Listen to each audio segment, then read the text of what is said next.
Welcome to Geneseo Channel 50 and Green Machine Football. Today, the first round playoff game against Bishop McNamara of Kankakee. I am John Roy along with Clint Rice. We'll bring you all the action here from J. Daytona High School in this first round game. Clint, what another gorgeous day for a football game. Well, what a difference a week and one evening makes. As last Friday night, extremely cold up at Rochelle with about the same wind. Pretty breezy out here this afternoon. The wind blowing out of the southwest side of the field, and it will be a little bit of a cross breeze, but we've got a little bit of sun, probably close to 70 degrees. Be a beautiful game, beautiful day for football. Sweatshirt weather today. Well, what a matchup we have here for a first round playoff game. Some people have called it one of the best matchups in all of the first round playoff games throughout the state. And when you come to think about high school Class 4A football, this is the two teams that made it so popular. Bishop Mac, second runner-up last year, as they got beat by Chatham Glenwood in the state ball game. Chatham knocked Geneseo out of the playoffs by 3 points in the semifinals. So I tell you what, Bishop Mac got a little bit of revenge going there as far as trying to get back down to what will be Champaign this year to play the state football game. Geneseo has elected to receive the kick. We are at our north end zone, and McNamara will be kicking here shortly. McNamara comes in the game with a record of 7-2. Their lone two losses come to Providence, and also there's another loss to Joliet Catholic. Geneseo comes in the game with one loss. That's being to Rochelle last evening at Rochelle. So Geneseo opens the game at home against McNamara Fighting Irish. Broadcasting from the visitor's sideline. Geneseo in the green jerseys, yellow pants. Back deep goes Speller along with Parrish. Stands their own 5-yard line. Little knuckleball bounces to the 30. Going to be picked up there by Geneseo at the 25. And up to the 35. We return it as number 80, Will McCombs. That's where the offense will come in the field. Here we go, Green Machine. Kick into the wind. It was kind of a dud off the toe, and McCombs picked it up and moved the ball to approximately the 36-yard line as he got out of bounds over there on the far side. That's where Geneseo's offense will take over. Geneseo will go from the north to the south on a nice, beautiful day here from the J.D. Arnell. We'll go double wing formation. The wings will be Rutherford along with Puentes, number 40. Henry starts out at fullback for Geneseo. A little confusion up there. Wrong football, I believe, maybe, to start the game. Starting at center for Geneseo will be number 65, Dan Rogers. He'll be flanked at guards by numbers 54, Aaron Grinnell, and number 60, Tony Zier. Tackles will be right tackle will be Ben Gearhart, number 70, and number 76 will hold down that right side, Jake Vertrady. Tight end will be Aaron Anderson, number 88. And the wideout will be number 19, Corey Parrish. Here we go. Start the first series of offensive plays for Geneseo. Puentes goes in motion. Fullback's going to get the carry. Henry, nice run that time. He's going to pick up 5 yards off the left side. Good hole for Henry to get through as he got off that left side very quickly. And Andy Henry starting in place of Joe Zerl, as Joe's been nursing an ankle injury since about this be his 3rd week now. Here we go. 2nd and 5. Nice pickup on the first play. I just like to see that. Two backs in the backfield. Puentes at the wing. Now he comes back in motion. He's going to get the ball. Does number 40. He finds a seam. He's going to pick up a first down plus about 4 yards up to the 50-yard line. Nice hole again. Excellent running for Joe Puentes as well, as he's finding a big hole and getting upfield at the 50-yard line. Looks as if we're going to use our guards to shuttle the plays in and out. Tony Zier, number 60, along with Adam Poseen, number 74.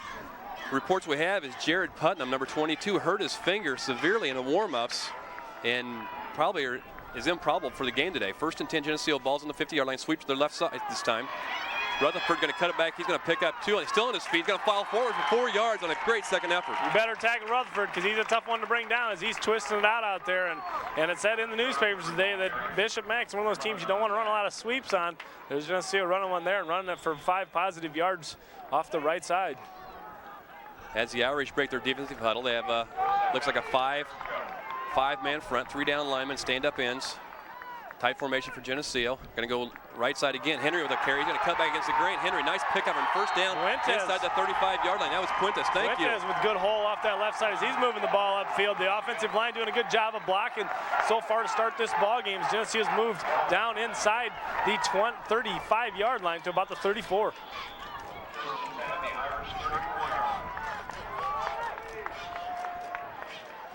Tight formation once again. Rutherford in motion. He's going to get the ball second man on the right side that time. He's going to scamper inside the 30-yard line. as they're trying to mix it up with all the backs. Everybody's touched it so far, and Rutherford off that right side this time. He picked up 5 as well, 2nd and 5. Up front for the Irish, their tackles, one tackle, number 44, goes 180 pounds. The other tackle, number 70, he goes 205. Nose guard looks like he's lining up at number 35. We'll rank him at 205. Tight formation again for Geneseo, 2nd and 5. Now they split Rutherford on the left wing. Gonna go sweep to the left side. They're gonna seam inside. Rutherford, Puentes on the carry. Picks up, Mal gets back to the line of scrimmage. He didn't know whether to cut it inside his blockers or go around the outside. Trying to follow and see what would happen. And just that split second of indecision is what cost him there. So it's going to be 3rd and 5 for Geneseo. We're just underway here in this first round game from Geneseo with the score 0-0 in a 3rd and 5 situation for the Maple Leafs. Ball sets on the 29-yard line of the Irish.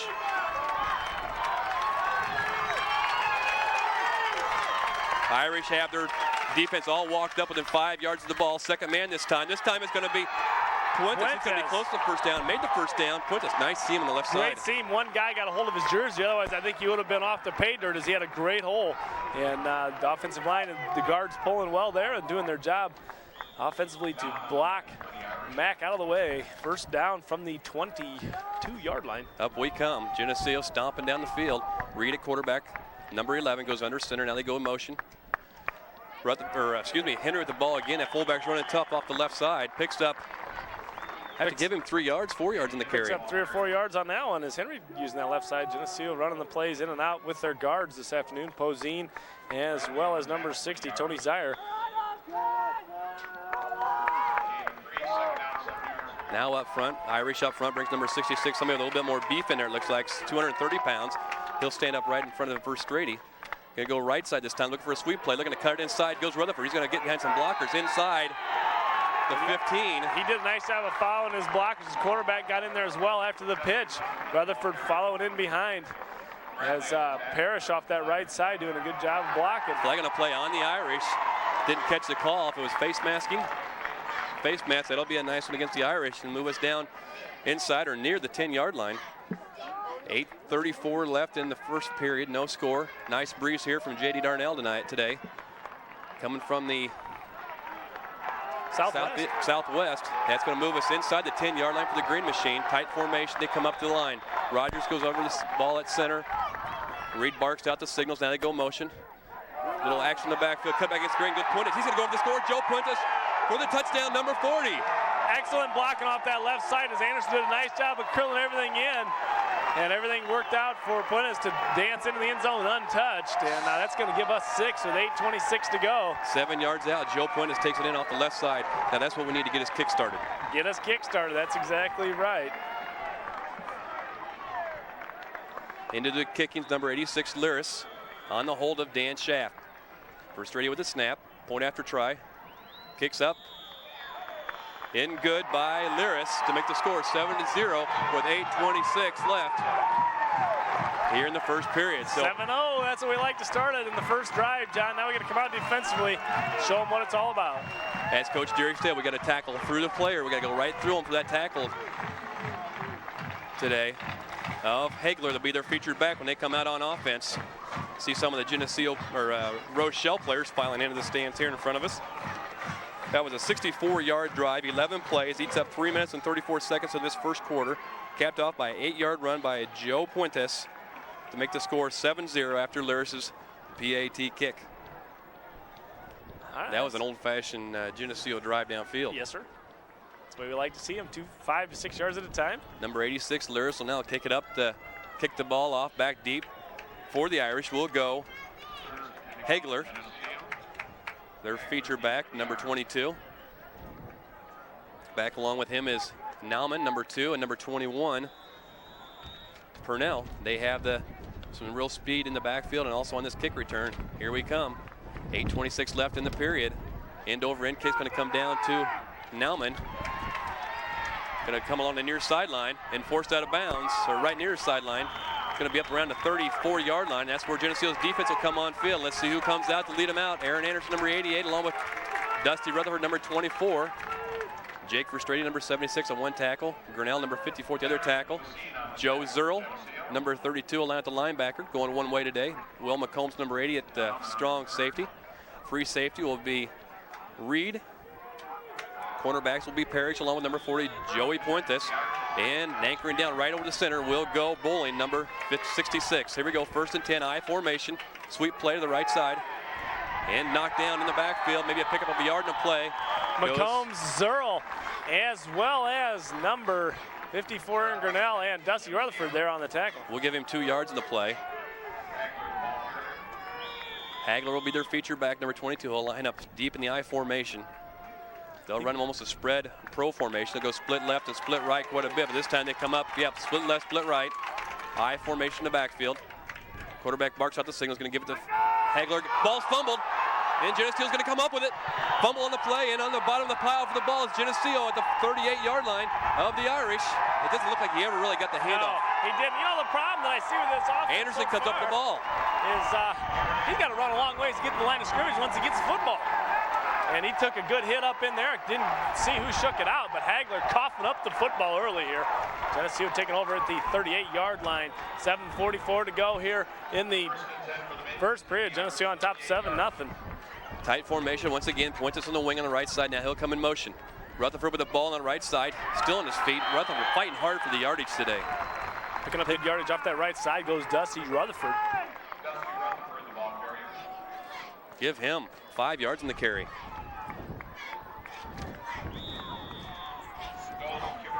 7:25 left in this first period from J.D. Darnell, first round playoff game. Geneseo against the McNamara Fighting Irish. Second man through this time, Rutherford. He gets stacked up at the point of attack. No gain on the play that time for Rutherford. And that's going to bring up a 3rd down. Now we're going to move it up about a yard. Going to bring up a 3rd and a long 3 situation for the Green Machine. Nice crowd on hand here today. Geneseo side full. Not many for Mac, though. I was kind of surprised at the numbers Mac fans have brought here. Very surprised. Tony Zier brings the play in, number 60. Then he'll set himself at that right tackle position. Left tackle this series of downs. Comes Grinnell. Right in the middle is Dan Rogers. 3rd and 3. Off the left side they go. Puentes stacks up. Not going to get the first down. That'll bring up a 4th down situation. Geneseo's offense kind of set back there, and they really didn't let that play happen as fast as it could have. As once the ball was handed off, it got kind of slow motion, and you got to roll that out as quick as possible. 4th and 2, and Geneseo is going to go for it. Ball is on the 29-yard line of Bishop Mack. There's no reason not to go for it here. We've been moving the ball real well on offense. Henry at fullback. Rutherford lines up to his left side at the halfback position. Wing back is Puentes. Reed at quarterback, looks him over, call the signals. Henry with a carry, he's gonna pick up a 1st down plus some. Easily, Andy Henry in the fullback position, up center. There was a nice hole there. Yes, there was, and Andy did a nice job of hanging on the football and getting through it, giving us new life. 1st down, 5:59 to go, first period. Geneseo on top 7-0. Geneseo with the football after a Hagler fumble for Bishop Mack. 1st and 10, ball's gonna sit right at the 26-yard line of the Irish. Geneseo looking to go towards the south end zone here on a beautiful day from Geneseo. Once again, Puentes in motion, Puentes is gonna set himself at the right halfback this time. Rutherford at the wing. Now they're going to sweep to the left side. Puentes with a carry. Dives forward. He's going to pick up a nice chunky yardage that time. 3-4 yards there. Puentes it off the left side. Reed handing the football off, making a nice block on a guy that's in pursuit.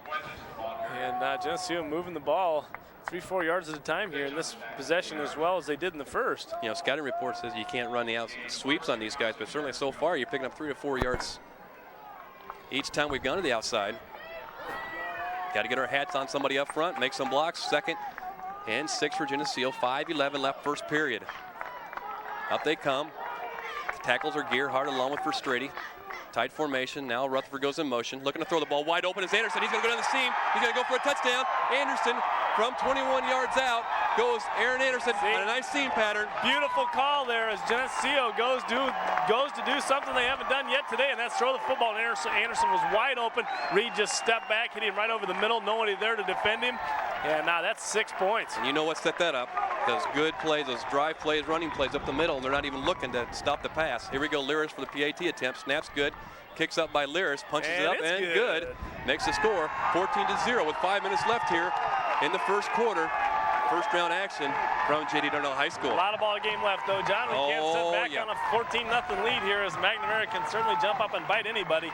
But Geneseo on top of this ball game and making things happen for themselves with a nice pass there over the middle to Aaron Anderson by Kyle Reed as we score Hey, let's celebrate a few of the other things good going on around here at Geneseo this week. The band, first place, Class A last week at the Illinois Marching Classic, 4th overall out of 45 schools. Cross-country teams were the regional champs last week, both the boys and girls. Today they're competing up at Sterling in the sectional. And then we got a soccer team. The soccer team's over in Sherrard playing right now against Dixon. The champ of the series at the sectional game over at Sherrard. So, hey, a lot of good things going on here this weekend for Geneseo. We'll kick off again. 5 minutes left in this first quarter. Lyris has it teed up. Back in against Hagler. Stands down around his 10-yard line. And it kicks high kick. That's a high kick that time. Get down to get the coverage. And caught by number 2 once again right along the sideline. And he's going to be stuffed right there. Who got the tackle there? We're going to call. He slipped down, but Andy Mickley Henry was there, number 84. Mickley and Henry are both right there waiting for him. So once again, they'll take over 1st and 10, a ball on the 29-yard line. Let's recap that scoring drive of Geneseo. So that was a 38-yard drive, 6 plays. Eats up 2 minutes and 44 seconds of the clock. Capped off by a 21-yard touchdown pass from Reed to Anderson. PAT was good by Lyris to make the score 14-0. Once again, 2 wide outs to the left side for the Irish. Hagler gets the ball deep in the backfield. He's going to be stopped. He's going to pick up a nice 4 or 5 yards that time. Anderson fighting off his block and turning into Hagler as he comes through the line. Another guy's there to help out. Rutherford and Puentes picked up 3, though. Going to pick up second down the long. Long 6. Clock's on the move with 4:41 left in the first period. Geneseo stays in the 5-2 defense. Linebackers are 0 along with Rutherford. 2 wideouts go to the left side or the right side of Geneseo's defense. Hagler's going to get the carry up the middle. He's going to stop after about 2-yard gain. Going to break up a 3rd down and about 3 for the Irish. I'll tell you what, number 76, Jake Verstrady, doing a nice job there fighting off his block and making a tackle on Hagler because he was basically the only one there. And brought him down 3rd and along 2. This is what we come for. This is what they worked out all summer for, is this chance to get in the playoffs, to make that drive to the state championship. At the end will go Anderson and Rogers will set themselves wide left, wide right they go. 3rd and 3. Sweep play. Ball's on the ground again. Picks it up. Comes up short of the 1st down. Ooh, he better learn how to hang on to the football. 4th down. Twice now in 2 possessions. That was a simple pitch play. He dropped deep in the backfield. He's heading out in the ball game so far today. Geneseo going to get him good here with a 4th down and 2. With 3:45 to go in the first period. Geneseo's on top 14-0. McNamara in a punting situation as they're getting back to punt. On the kick, number 44, Locke, a sophomore for the Irish. Back deep goes Parrish along with Puentes. They're going to go inside or right at the 30-yard line to field this punt. Nice kick by Locke. Going to be caught there by Parrish inside the 30. No call made on a block there. And they whistle play dead at the 28-yard line. I'm going to have to say there should have been a call there. Was there? I didn't see it. I was watching Parrish field the ball. Yeah, it could have very well been a call there against Geneseo, but it wasn't called, and we're going to move on with the football. So on comes Geneseo's offense once again.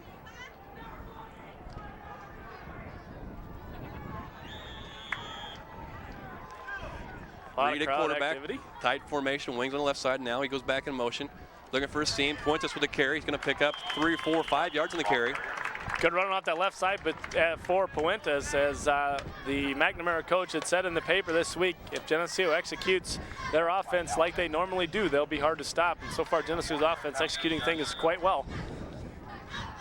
Giving them a little bit of everything to look at. Some sweep play, threw the ball once, kept the ball inside the tackles quite a bit. 2nd and 6 for Geneseo, 2:50 left. Second man off the right side. Rutherford with the carry. He's going to get the ball over the stripe to about the 36-yard line. He's going to bring up a 3rd and about 2 situation. Good running for Dusty off that right side as Geneseo keeps going back and forth from side to side as both sides of the offensive line getting a good test here. Those linemen up front are being called on today. They've caught a little heckling in the last couple of games for not moving people out of the way, but certainly so far today, those big fellas up front have been moving them out of the way. Here they come. Rogers brings them up, flanked by Grinnell and Zier. Gearhart along with Verstrady. Crossbuck action in the backfield. Rutherford might break in the open. He's over the 45 and tackled there at the 46-yard line. Thought he had a chance to go. Nice play as Verstrady pulling from his tackle position out there to make that block for Rutherford off that right side. And It is a nice looking play. Geneseo moves the ball to the 46-yard line of their own territories. They're getting ready to cross midfield with 2 minutes left here in this first period. Geneseo's on top 14-0. Cross-buck action in the backfield. Fake was carried out real well by the fullback. Now Anderson's going to set himself out to the left side. Wing on the left side also. Reed's going to keep the ball this time. Ooh, I don't think anybody saw him until one guy saw him. If that one guy didn't see him, I think Reed had a chance. Was it a busted play? I don't know if that was broke or not. Pickup of about 1 on the play for Reed. As that unfolded there for Kyle, he got blindsided on the backside and picked up a yard though, as we'll try another one with 1:30 to go in the first period. Second and a long 9 for Geneseo. Pep Band stations himself to the left end zone. Now Parrish sets himself to the right side. Reed looks him over, Anderson tight. Now he's gonna go and set himself tight to the right side. Wing back right behind him, going to sweep to the right side. Rutherford with a carry. Got some blockers out in front of him. Maybe got, ooh, that's kind of a late hit over there. Got close to the first down. It's going to bring up a 3rd down and short. We needed a short situation. We needed a good pickup there. So got to tackle Dusty. 3rd and long situation. Got to tackle Dusty. He's going out right, and he can get into a spinning fashion out there and did a nice job of spinning out of that. Going to bring up 3rd down and long 4, I'm going to say, with under a minute here in this first period. I thought maybe he picked up 1 or 2 more, another yard and a half on that carry, but they marked the ball back inside Irish territory at about the 47-yard line. Parrish goes wide left this time. 3rd and a long 3 situation.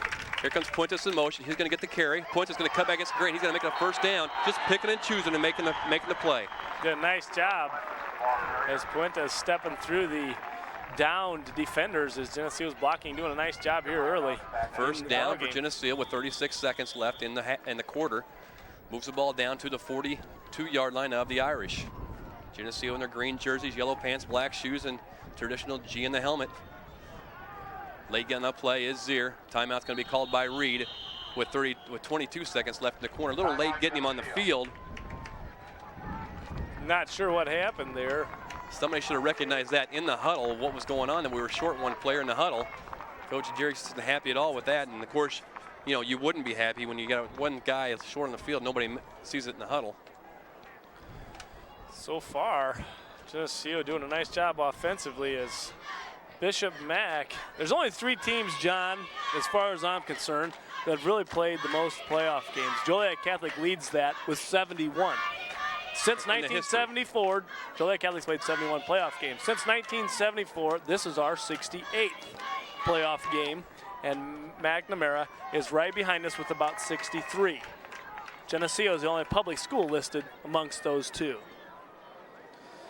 So, little research you did during the week. Hey, baby, I'm there for you. Figured out how to get in the internet, huh? Yeah, I tell you, there's some cool stuff there, John. Spent a lot of time there. 1st and 10, Geneseo. Ball's on the 42-yard line of McNamara with 22 seconds left. Tight formation, Puentes in the motion.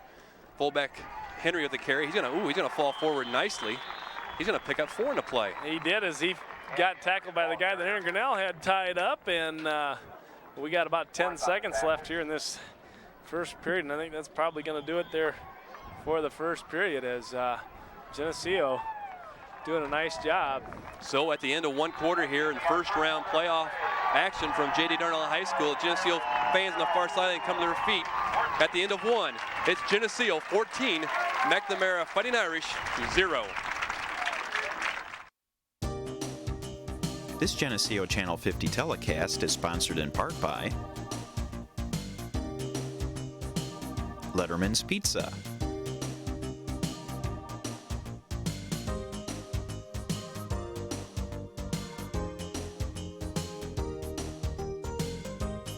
Northside Rexall Drugs,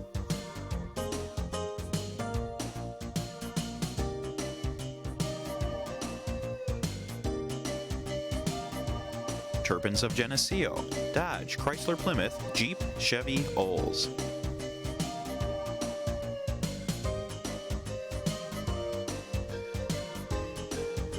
ProTech Auto Body,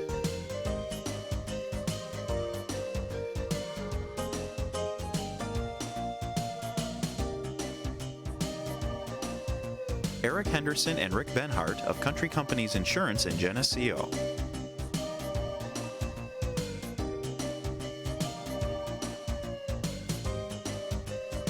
Carolyn Stenzel of Rule & Rule Realtors.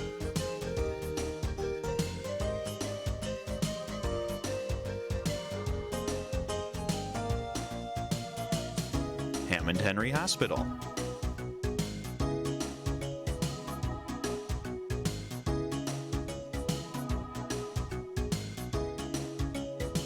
B&B Lawn Equipment and Cyclery.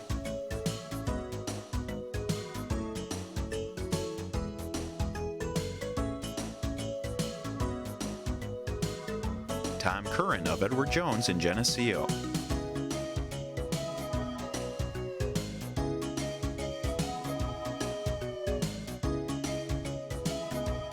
Central Trust and Savings Bank.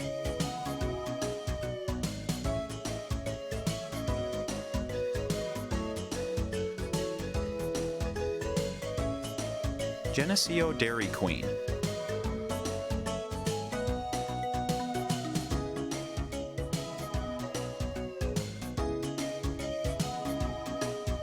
Brian Garnett, Mike Hamer, and Eric Goff of A.G. Edwards in Geneseo.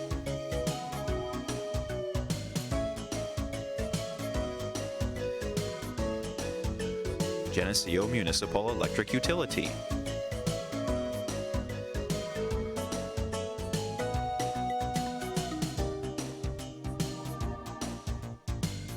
La Roma Pizza, Iron Kettle Restaurant, and Sam's Ultimate Car Wash and Laundromat.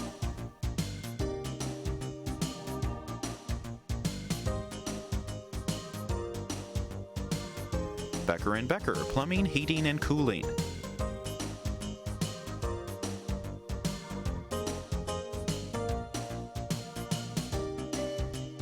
Geneseo Telephone Company.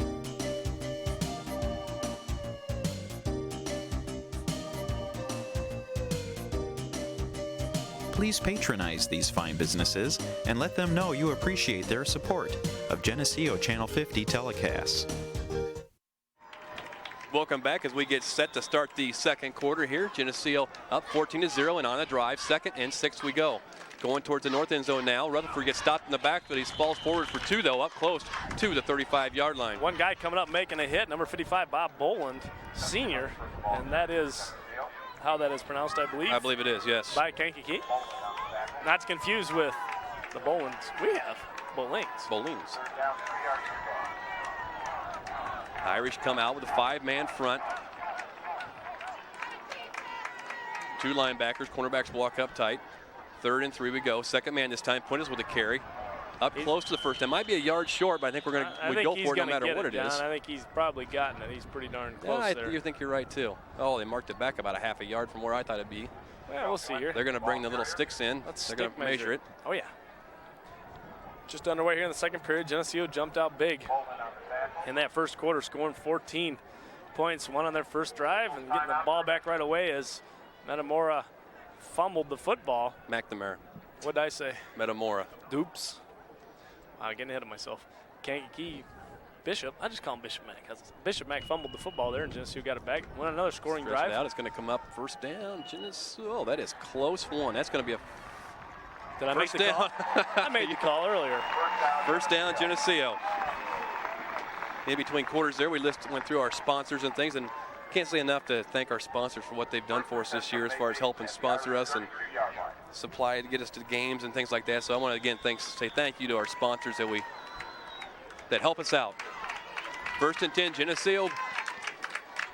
First man through, Henry with the carry. He's going to get inside the 30-yard line. Andy Henry, number 48, lines up the fullback position today. Picks up 2 on the play. It's 2 or almost 3 yards on that one. Hey, Clint, the Irish have only been on the field for 4 or 5 plays so far in the first quarter, and that's going to maybe our secret to the game. Keep the ball in our hands, and they can't score. We have the ball. Long drives, sustained drives. Keep their offense off the field. Just underway here in the second quarter. Geneseo's up 14-0. Cross-buck action in the backfield again. Puentes with the carry inside, right at the 20-yard line goes Joey Puentes. He just about broke that one.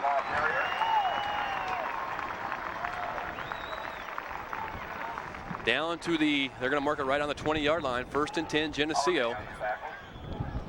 Makes the score 14, or keeps the score at 14-0, but Geneseo is certainly on the move with 10:34 left in this second quarter. Up they come, does the green machine. Tight formations, Puentes on the wing on the right side. Reed at quarterback for Geneseo. Henry with the carry this time. He'll pick up 4 yards before he gets stopped. pushing Geneseo's back. offensive line doing a nice job of blowing off the football, getting that first few set of guys out of there and letting McNamara's linebackers having to come up with the tackle. And we'll give him a solid 3 yards on that carry. Moves the ball down to the 17-yard line of the Irish. Kyle Reed, quarterback, number 11. This junior quarterback goes 6 foot, 170 pounds. Fullback is Henry, number 48. The senior's also is 5'11", 164 pounds. Here we go. Option play, right side. Reed with the ball. He's going to keep the ball, looking to get inside the 10, and he does. Does Reed. Nice play by Reed. Beautiful execution as Reed just followed it upfield right behind Parrish. And Parrish taking a hit from Reed in the back, getting up a little slow there, but he's going to get up and go back to the huddle and say, thanks, Kyle. I'm glad we're first and goal from the 9-yard line. If you get first down, Kyle, you can jump on my back every time. 9:49 to go here. First and goal, Geneseo. Second period. First and goal, Geneseo. Tight formation. All 3 backs line up the backfield. Flag's going to be thrown. Quarterback keeps the ball, gets inside the 5, but I think we're going to call illegal motion in the backfield. Looks like we're about just a half a count hit early from the halfback position. See a flag, but Kyle did a nice job of hanging on to that football as everybody carried out their fakes. There's no flag there. Oh, yeah, okay, there. Illegal procedure, Geneseo, yep. I'm like, where is the flag? The near linesman threw the flag, and he threw it way up in the air, and the wind caught it, and it's clear over on the other side of the track, I think. Okay.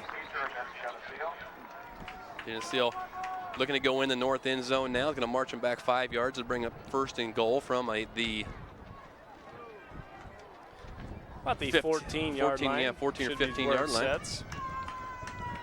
We're broadcasting from the visitors' sideline in the press box here. Got the traditional touchdown arms up in the air behind us. Can't see him, though, can we? Well, it's because it's behind us there, Clint.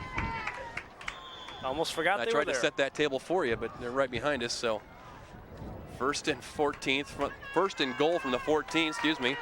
9:25 left in the first half. Reed at quarterback.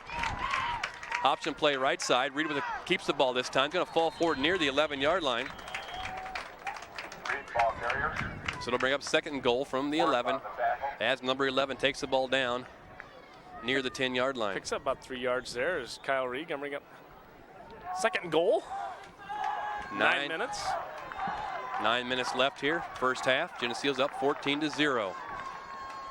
And threatening, looking to go to the north end zone, does the Green Machine. One back in the back is Henry. Wing back is Rutherford in motion. Now they're going to look to throw the ball deep in the corners. Parrish, he's going to be wide open. And touchdown, caught by Parrish for the touchdown, number 19. From 12 yards out, completion from Reed to Parrish. Well executed pass play by the Green Machine. Nice pass there as it got right into Parrish. And actually Parrish was covered quite well, but the defender took his eye off the football and Parrish was able to hang on to it and get in the end zone. Just long enough for Parrish to get his hands on the ball. He had a tough time pulling the ball in, but he came down on the ground with the ball in his control. So Lyris will come in for the PAT, number 86. On the hold will be Shaft. Kicks up and good by Lyris to make the score 21-0 with 8:42 left in this first half. We've got to keep their offense off the field if we can at all. Yes, sir. We got to keep hammering them here as we have so far. 8:42 to go here in the second period. Geneseo's on top 21-0. As Bishop Mack coming in and probably basically flat out stunned right now as the Green Machine has dominated them so far on the offensive side of the ball. Bishop Mack has ran 7 plays so far in this ball game. 7 offensive plays from scrimmage.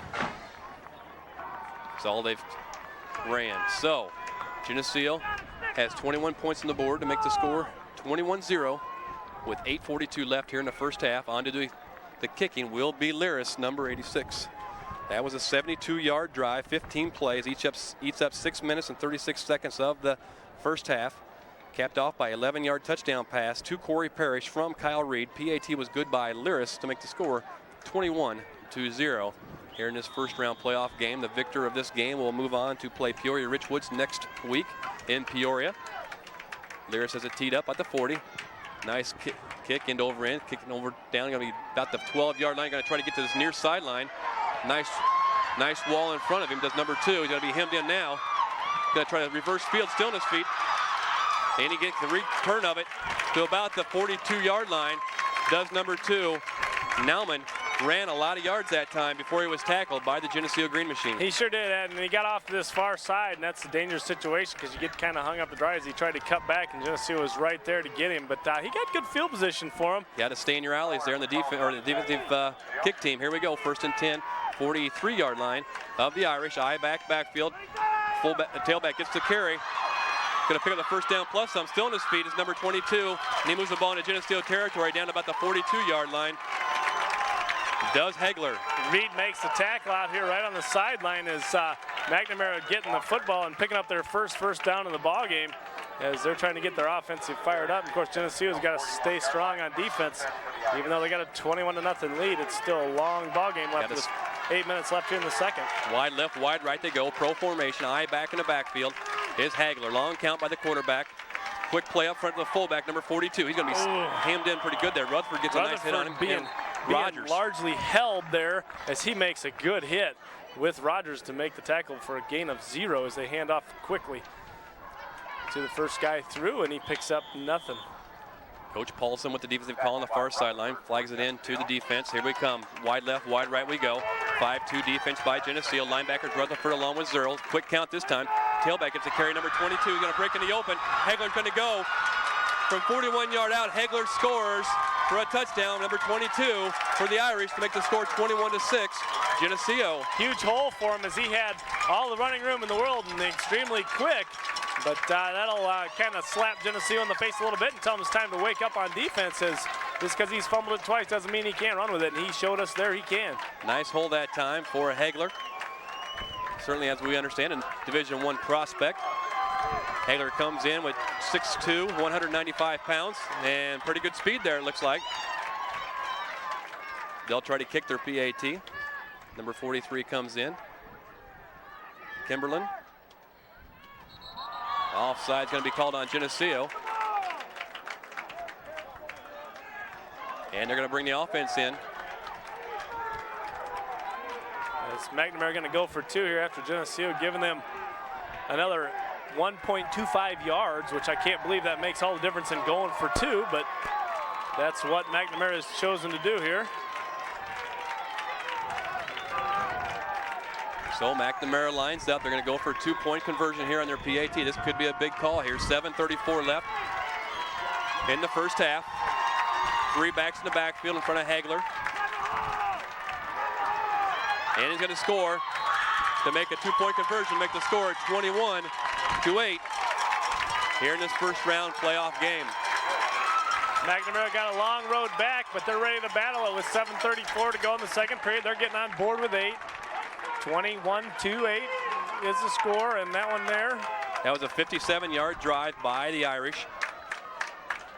Eats up 1 minute and 8 seconds of the second quarter with a 2-point conversion. It was 57 yards, 3 plays, capped off by a 40-yard run by Hagler to make the score 21-8. All right, John, we're going to have to go back on the O here and see if we can gnaw off 7 minutes of this clock. Back deep to return the kick for Geneseo's Parrish along with Speller this time.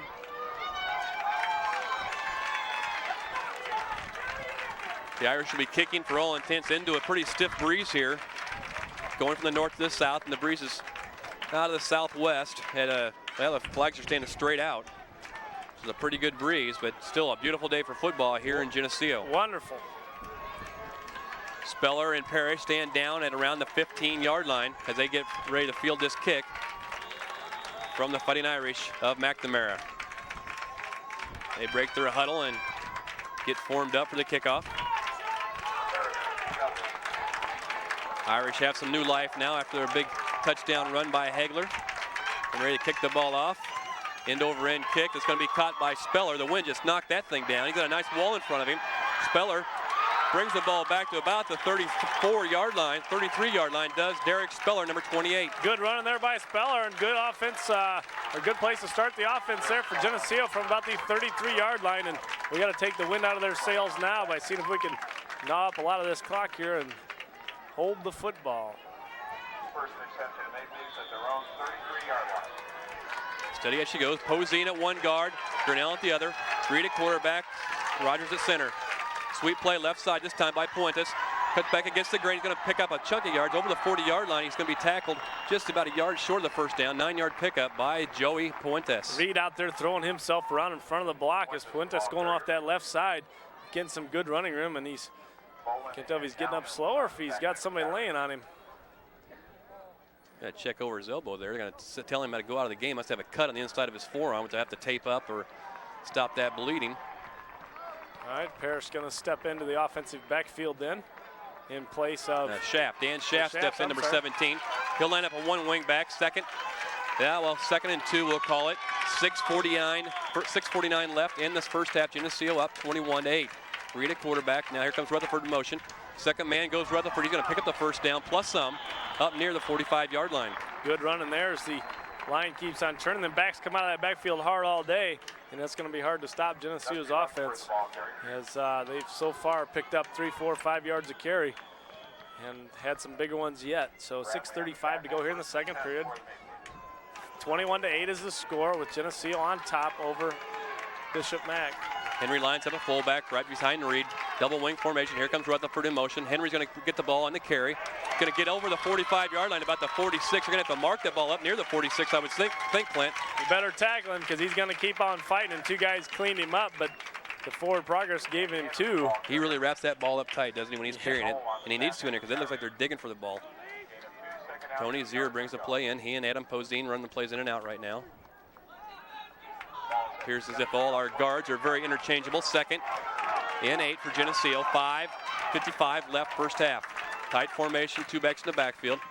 Going to go option play near side. Reed's going to kick the ball, gets the ball up near the 50-yard line. Nice hit there by number 45 of the Irish. That's Bradley. 180 pounds met Kyle Reed on that option play, but we still picked up 5 yards in the play. That corner sure is sealed off as Reed did a nice job of running upfield.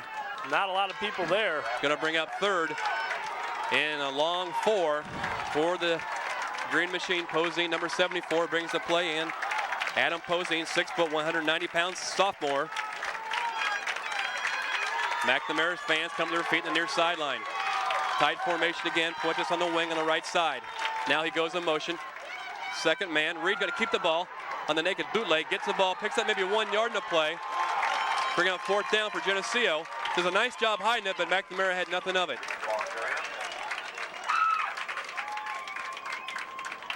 I thought Reed was going to be able to get out of it, but one guy got a hold of his jersey, and that really stopped him right there. As Bowling's going to be into punt here.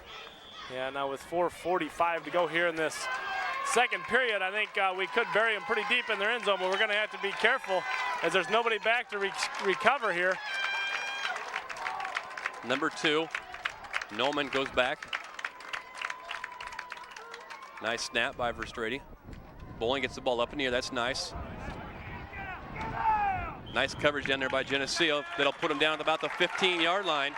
And that's where Geneseo's defense will come on the field with 4:25 left in this first half with a score of 21-8 in Geneseo. Could be a defensive slugfest now as McNamara scoring there the last time they had the football, and Geneseo's defense is going to have to step it up in order to put the hammer down on him. We've got to stop Hagler at the line of scrimmage before he can get in the open. Got to make that initial contact and slow him down and get some help. Geneseo's defense up front's Bowling along with Grinnell and Verstrady. The ends are Rogers along with Anderson. Now they jump around to the strong side, 2 linebackers. Hagler with a carry, number 22. He's still on his feet, going to pick up a couple yards in the play. Hey, Putnam back in the ball game. Must have found a way to get that glove, that hand cleaned up as he's got gloves on now. Putnam, number 22, comes in at that free safety position, which is nice to have him back there at free safety. Number 1, he's our first line strong or free safety, but number 2, it gets Kyle Reed out of the ball game, right? Quarterback gets the quarterback. Not that he can't do the job back there, just right. I formation, wide left, wide right. Hagler with the carry, number 22. Picks up a good chunk of yards that time. Going to bring up a 3rd and about 3 situation for the Irish. Keep pounding away at Hagler's. He's going to be the one that gets the football, so keep an eyes peeled on him. I'll be watching. McNamara's kind of gotten that same rut that Geneseo did early in the ball game, of course, running some yards, but I can see McNamara trying to do something a little bit different here that Geneseo might not be looking for. 3rd and 4 is the situation. 3rd and 4. Ball is on the 26, 27-yard line of the Irish. Wide left, wide right they go. I formation. Hagler's going to get the ball on his feet up close to the first down. He's going to pick up the first down by about a yard. Just barely got across that stripe and moved the ball up to about the 26-yard line, and first down for the Irish. That's going to stop the clock momentarily as they move the chains. As they're trying to get this second quarter beat off the clock with 3:15 to go. Geneseo's a 5-2 defense up front, Bowling at the nose. For Strady and Grinnell at the tackles. Andrew Anderson and Rogers. Linebackers Zerl along with Rutherford. Two wideouts to the left side. Sprint out action to the right side this time. Ball's in the air.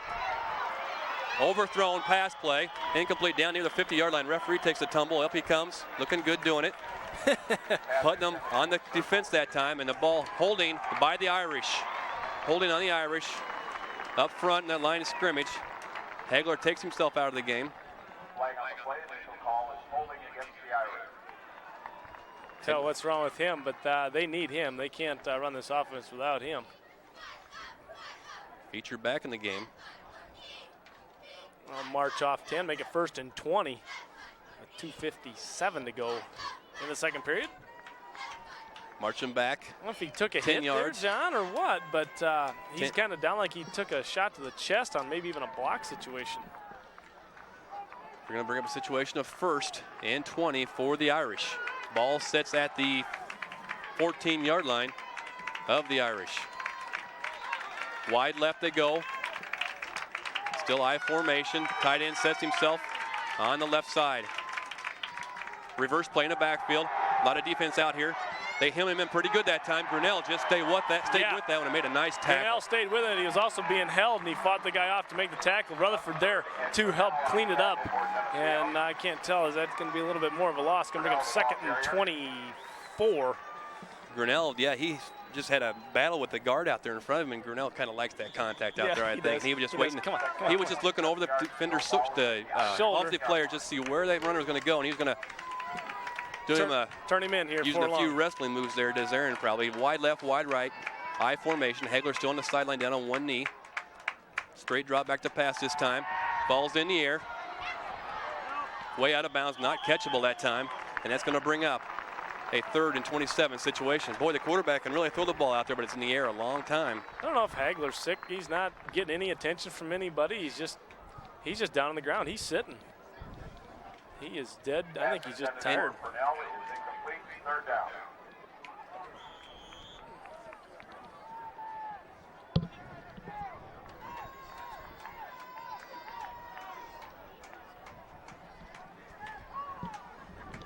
All right, with 2:11 here to go. Sorry about a little bit of break. Trying to take care of some things up here. Yep. 3rd and 27. Ball is on the 10-yard line. Fake reverse in the backfield this time. Purnell at number 3 with the carry. He's still stopped out there. Who made that tackle? McCombs is out there getting held. He's basically getting robbed out there, and he fights him off and makes a great tackle. McComb. This is going to be a tough place for Bishop Mack to punt from with 1:50 to go here in this second quarter's deep in their own end zone with a 2nd down or a 4th down and now 23. McCombs, another nice play by the number 80, 5'10", 164-pound senior. We've called his name a lot this year. Our return men are going to stand about the 35-yard line to return this kick, which is going to come from about the goal line. Into the wind. Mack. Kind of a dud kick coming out there. Yep. And caught there. Parrish called fair catch, and Puentes caught it. He didn't. He only took about 1 or 2 steps before he tried to move the ball. I don't know if there's any call on that. Don't see any flag. That's where Geneseo's offense will take over. There's 1:26 left in the first half with the score 21-8 to Geneseo, and here comes a green machine with great field position. With a 1:26 left in this first half, ball sits on the 39-yard line of the Irish. Geneseo's looking to go towards the north end zone. Parrish goes wide left this time. Reed at quarterback. Fullback is Henry right behind him. Double wing formation. Here comes. Ball was fumbled in the backfield. That's an incomplete pass. That's an incomplete pass. Yeah, it is. In the backfield. We've seen that before. We understand that. I know that the fans in front of us do not understand that, but that is an incomplete pass. And like I said, Geneseo was up to something there with 1:21 to go here. Tried to go to an inside shovel pass to the wing back, going to the left side. Ball came up, just wasn't executed real well. Let's put it that way. 1:21 left, incomplete pass. 2nd and 10, Geneseo, ball's in the 39-yard line of the Irish. Oh, incomplete pass, just about picked off by the Irish. Big pressure from the backside, and Reed just kind of threw the ball out two-handed. Yeah, Reed just had to get rid of it. He didn't have a lot of zip on it because of the pressure he was getting. Anderson was open, but good defense there played. I get the fourth down situation with the wind. I would consider 3 here, John. Yeah, they still got a lot of yardage out there. I know there is, but what do you got? 3rd and 10 for Geneseo. Ball's in the 39-yard line of the Irish. A little delay in the game up front here. The referees are looking for some help, eyeballing things. Why are they counting players? I don't know. 1:16 left. Maybe they're checking to see if the referees are around here. 3rd and 10. Ball's on the 39-yard line of the Irish. Now they jump formation. Anderson sets himself on the left side. Parrish on the right side. Motion on backfield. Backside screen to Anderson. He's going to pick up, maybe get back to the line of scrimmage. He might not. Blow the whistle. They're really working him over there after the whistle was blown. Going to bring up 4th down for Geneseo with 59 seconds left on the clock. McNamara going to call timeout as they are going to get a shot at thinking about how they want to handle this one. Geneseo, of course, not sure what they're going to do. So yeah, it's a 4th down and 13 situation for Geneseo. 52 seconds left on the clock here before halftime. Geneseo with a 21-8 lead. On a beautiful day here, Geneseo for football. Became a little more overcast since the game started, I think. Yeah, sun's settling in behind the clouds, and the breeze is still a-blowing, though, as Geneseo's on top of this ball game, 21-8. Where did, there he is, all right. I'll tell you what, you get another good couple hits on that Hagler guy, and he's hating it right now as he's standing on the sidelines in some pretty good agony. I don't know what he's taking. I know he's taking some good shots from good hard-hitting fellows here this afternoon. That or he's just on the ill side. I don't know. He could be. All right, Bowling's going to stand inside his own 50-yard line. We're going to receive the snap from Verstrady and punt the ball with the wind towards the north end zone with 52 seconds left in this first half. Nice snap back to him. Kicks the ball almost straight up in the air. That's going to be all right, though. That's dangerous, but McNamara doing a nice job of coming down with it. 13-yard line. That was a nice catch by the return man there, number 2 for the fair catch.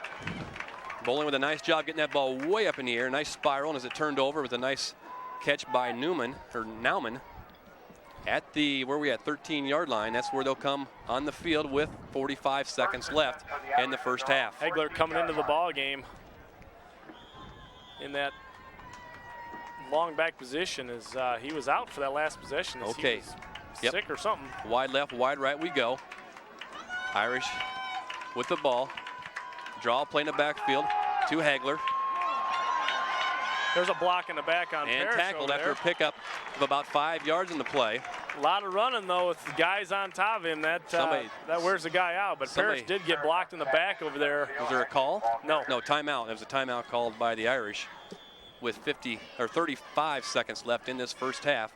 They'll have a 2nd and 5 situation when play resumes here at J.D. Darnell High School. Nice crowd on hand here today. Very nice. It's full house for Geneseo, and McNamara didn't bring as many as I thought they'd bring here. Coming down here as a big rivalry has started. The two great traditions that haven't seen each other in many years, but what a draw for the first round. And as you said earlier, John, in the telecast, that this is definitely the 4A game of the week as these two teams here battle it out.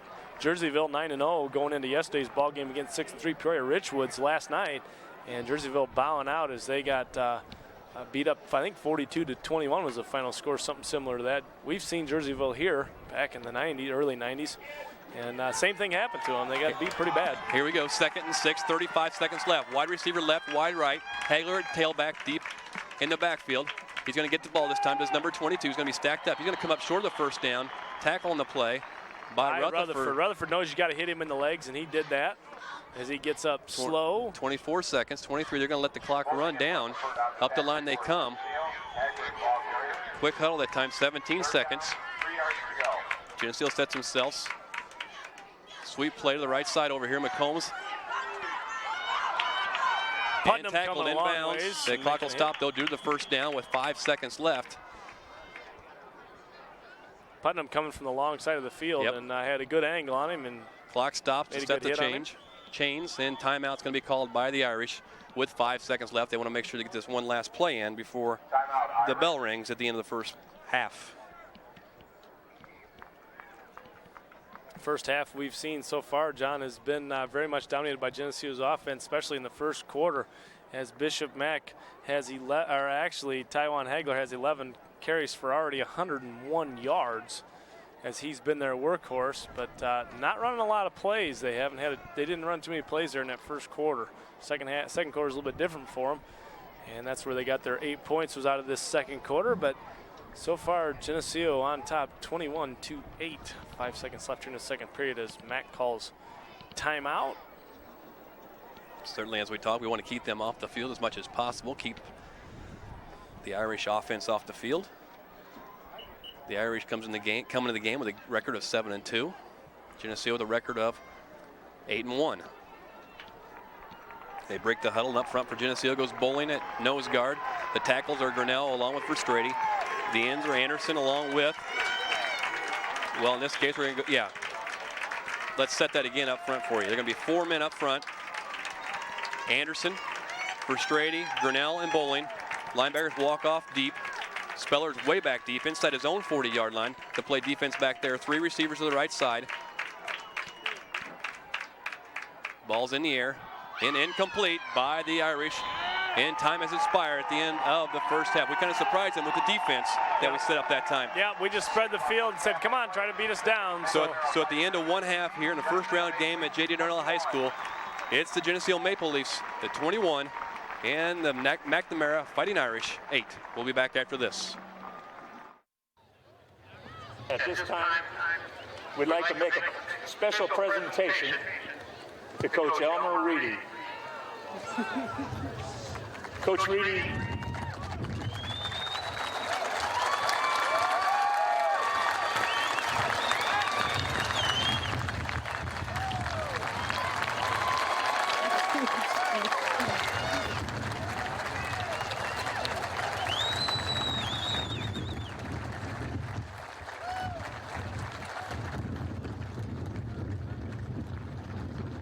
Coach Reedy's been around for just a few years. On the plaque it reads, "Thank you for 50 years of coaching." From players, fellow coaches, and the fans of Geneseo football. I think Coach Reedy just kind of speaks for himself. He's been here when we weren't so good, and he's been here when we've been terrific. And he's still with us. Thanks a lot, Coach Reedy.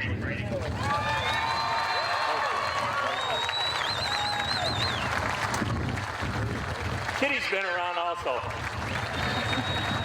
And thanks to her also. Thanks a lot.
Ladies and gentlemen, the Maple West. This Geneseo Channel 50 telecast is sponsored in part by Letterman's Pizza,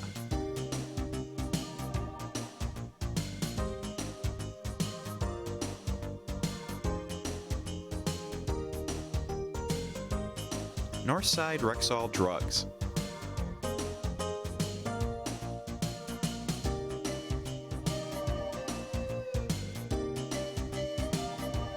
Turpins of Geneseo, Dodge, Chrysler Plymouth, Jeep, Chevy, Olds.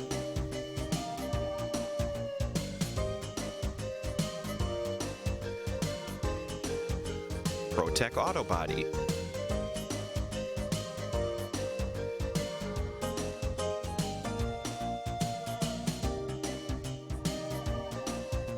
Eric Henderson and Rick Benhart of Country Companies Insurance in Geneseo.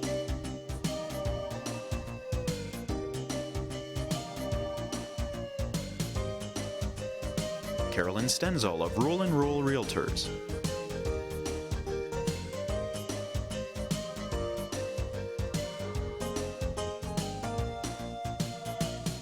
Hammond Henry Hospital.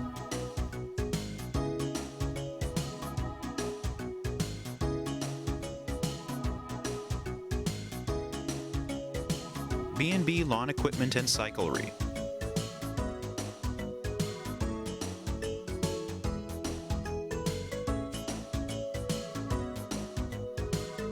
Tom Curran of Edward Jones in Geneseo.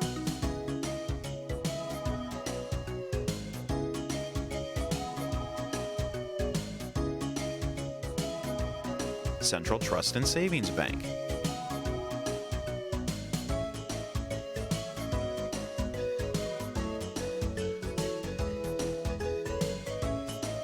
Geneseo Dairy Queen.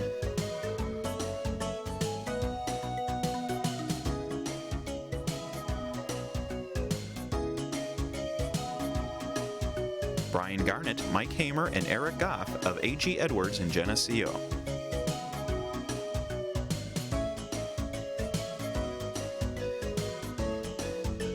Geneseo Municipal Electric Utility.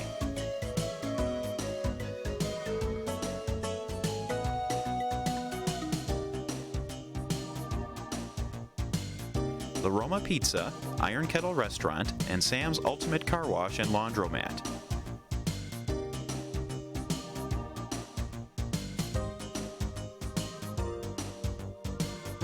Becker & Becker, Plumbing, Heating, and Cooling.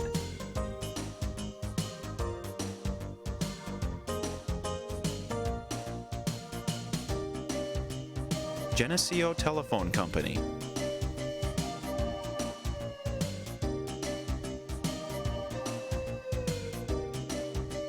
Please patronize these fine businesses and let them know you appreciate their support of Geneseo Channel 50 telecasts. Welcome back to Geneseo Channel 50 and Green Machine Football. I am John Rowley along with Clint Rice, getting set for the second half here of this first round IHSA Class 4A playoff game here from J.D. Darnell High School. Clint, what a first half that was. Yeah, Johnny, it was. 21-8 was the score, and McNamara going to receive the ball here to start this second half as their running back number 22,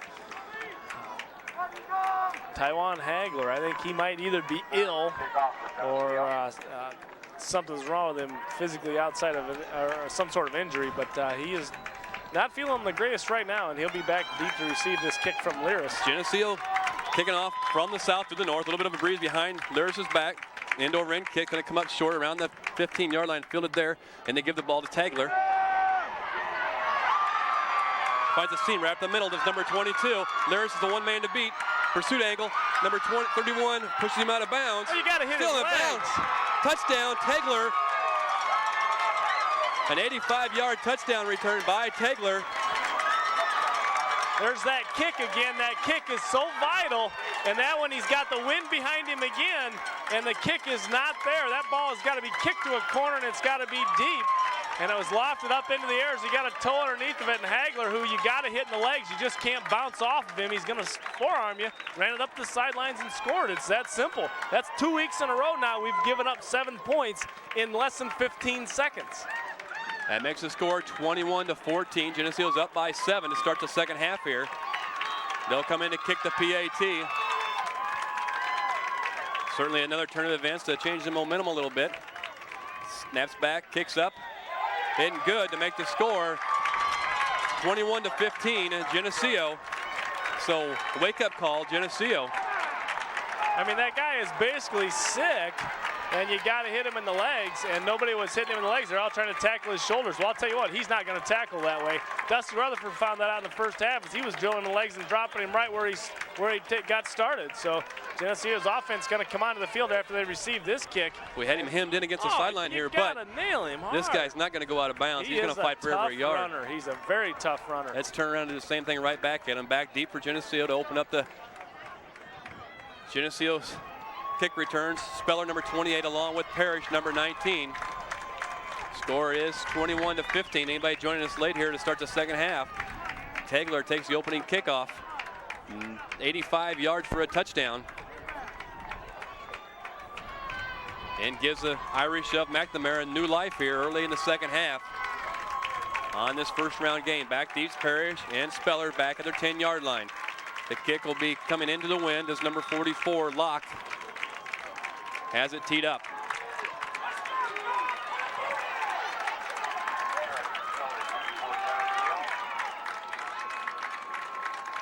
McNamara fans are on their feet in the near sideline. End over end, kick going to be fielded down there by Speller, number 28, at his 15-yard line. Speller still on his feet, just about slipped down, got the ball back to the 31-yard line. Does Speller, he slipped and cut against the grain, but he kept himself up in the air, so here comes Geneseo's offense. All right, let's get her back under control here with a sustained drive. Let's right this ship and go, guys. Dan Rogers, number 65, will open up at center. Tackles will be Verstrady, number 76, along with number 70, Gearhart. Break the huddle. They're going to overload the left side this time. Grinnell and Zaire at the guards. Fuentes with the carry. No pickup on the play. As the Irish are coming out in the second half and playing some inspired football. Oh, that's what they're going to have to do to get back into this ball game. And they started the first half out, the second half out right with 85-yard TD return by Hagler. And that gave them a big lift here as the score is 21-15. They're within 6 points. Putnam's going to line himself up now. He's back on the opposite side of the ball. Geneseo second and 8. 11 minutes left in the third quarter. Kick out blocked by the guards and tackles out front. No, maybe a pickup of 2 on the play by Rutherford. He gets up near the 35-yard line. It's going to bring up a third long situation for the Green Machine. As they are fired up to play some football now, and that's what McNamara needed was a lift. As Geneseo jumped out early, 21-0. They fought it back with 2 big plays. Geneseo not giving up slowly, just giving it up huge. Parrish goes out wide left this time. 3rd and 6 situation. Sprint out action, left side for Reed. Caught out there by Parrish for the first down, out around the 45-yard line. Nicely executed play, but there's a penalty on the flag on the play. It's holding. It's coming back. Backside away from the play. On Geneseo. We saw that once last week too. I think it's almost kind of like the same situation as you get busted for holding. Holding. And, that is the call. Holding on Geneseo. They'll negate the first down. I'll bring up a 3rd down situation again for the Green Machine. Not sure who is involved there, but nevertheless, with 10:31 to go into the third period, Geneseo is going to be faced with a long 3rd down situation. 21-15 to score. Geneseo Green Machine on top.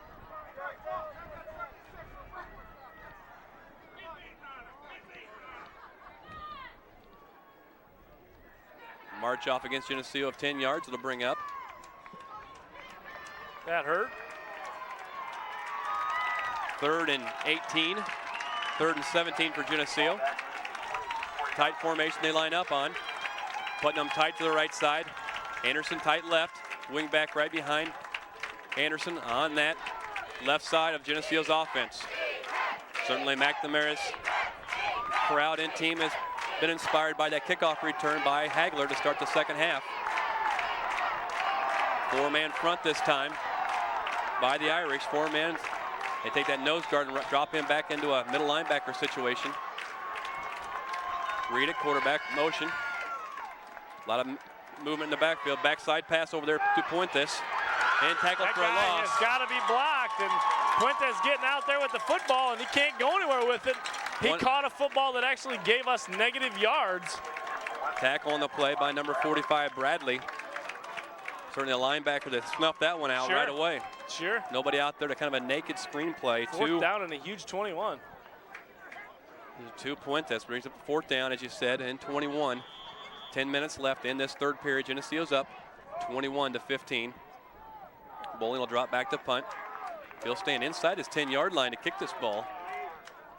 Back deep for the Irish. They're in their own territory, about the 47-yard line. Nice snap. Bowling with a nice spiral downfield. Going to be fielded by number 2, Purnell. Or Newman. In the back. And they're going to be dropped. He's still on his feet. There's another block in the back.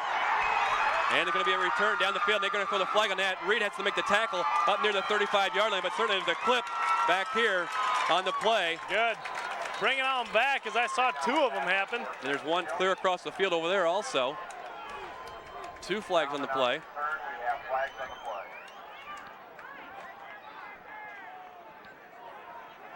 We'll get this all ironed out for you here in a bit. 9:28 to go here in the third period. 2 flags on the carpet right now. As Geneseo in a long 4th and 21 situation, punted off to McNamara. They field it, and the guy basically was wrapped up right away, but kept his feet. Did a nice job of spin out and turn it upfield for some positive yards. But got to tackle through him and hold on.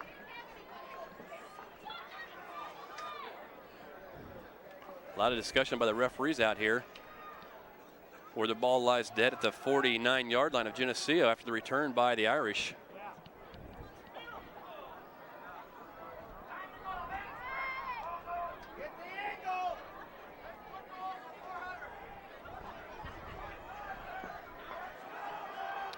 As we got a lot of discussion out this there. Pause here, I'm not sure they're going to have to make a decision on what's going on. You can't stand out there all afternoon and talk about it. I can't pick up what that flag on the far side of the field would be. Yeah, you could have an illegal man downfield.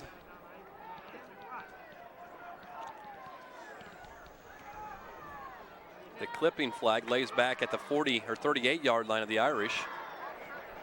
The ball lays at the 38-yard line of Geneseo. And there's a flag on the far side of the field down at Geneseo's 35-yard line. A lot of discussion on the field.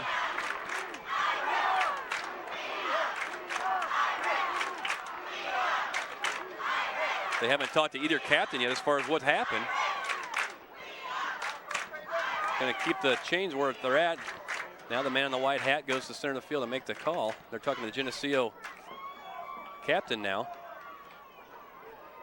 Going to both coaches to explain the situation.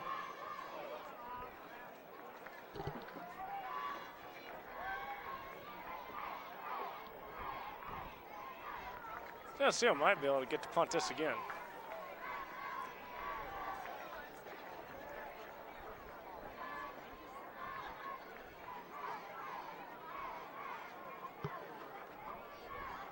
Oh, this is a tangled mess, though, we have Certainly here. is. Going on several minutes here of the decision on this play. And like I said, Geneseo might get a chance to punt again. I think that's what we'll be doing. I didn't catch a call yet. We'll watch the referee. The clipping by Geneseo. Clipping by the Irish. Clipping on both teams. They're going to offset. So they're going to. That's where it goes. 4th down. We're going to kick the ball again. That was clipping on the far side of the field. I don't know what we'd have over there, but we're going to line it up and kick it again. It's going to be 4th and 21 again for Geneseo.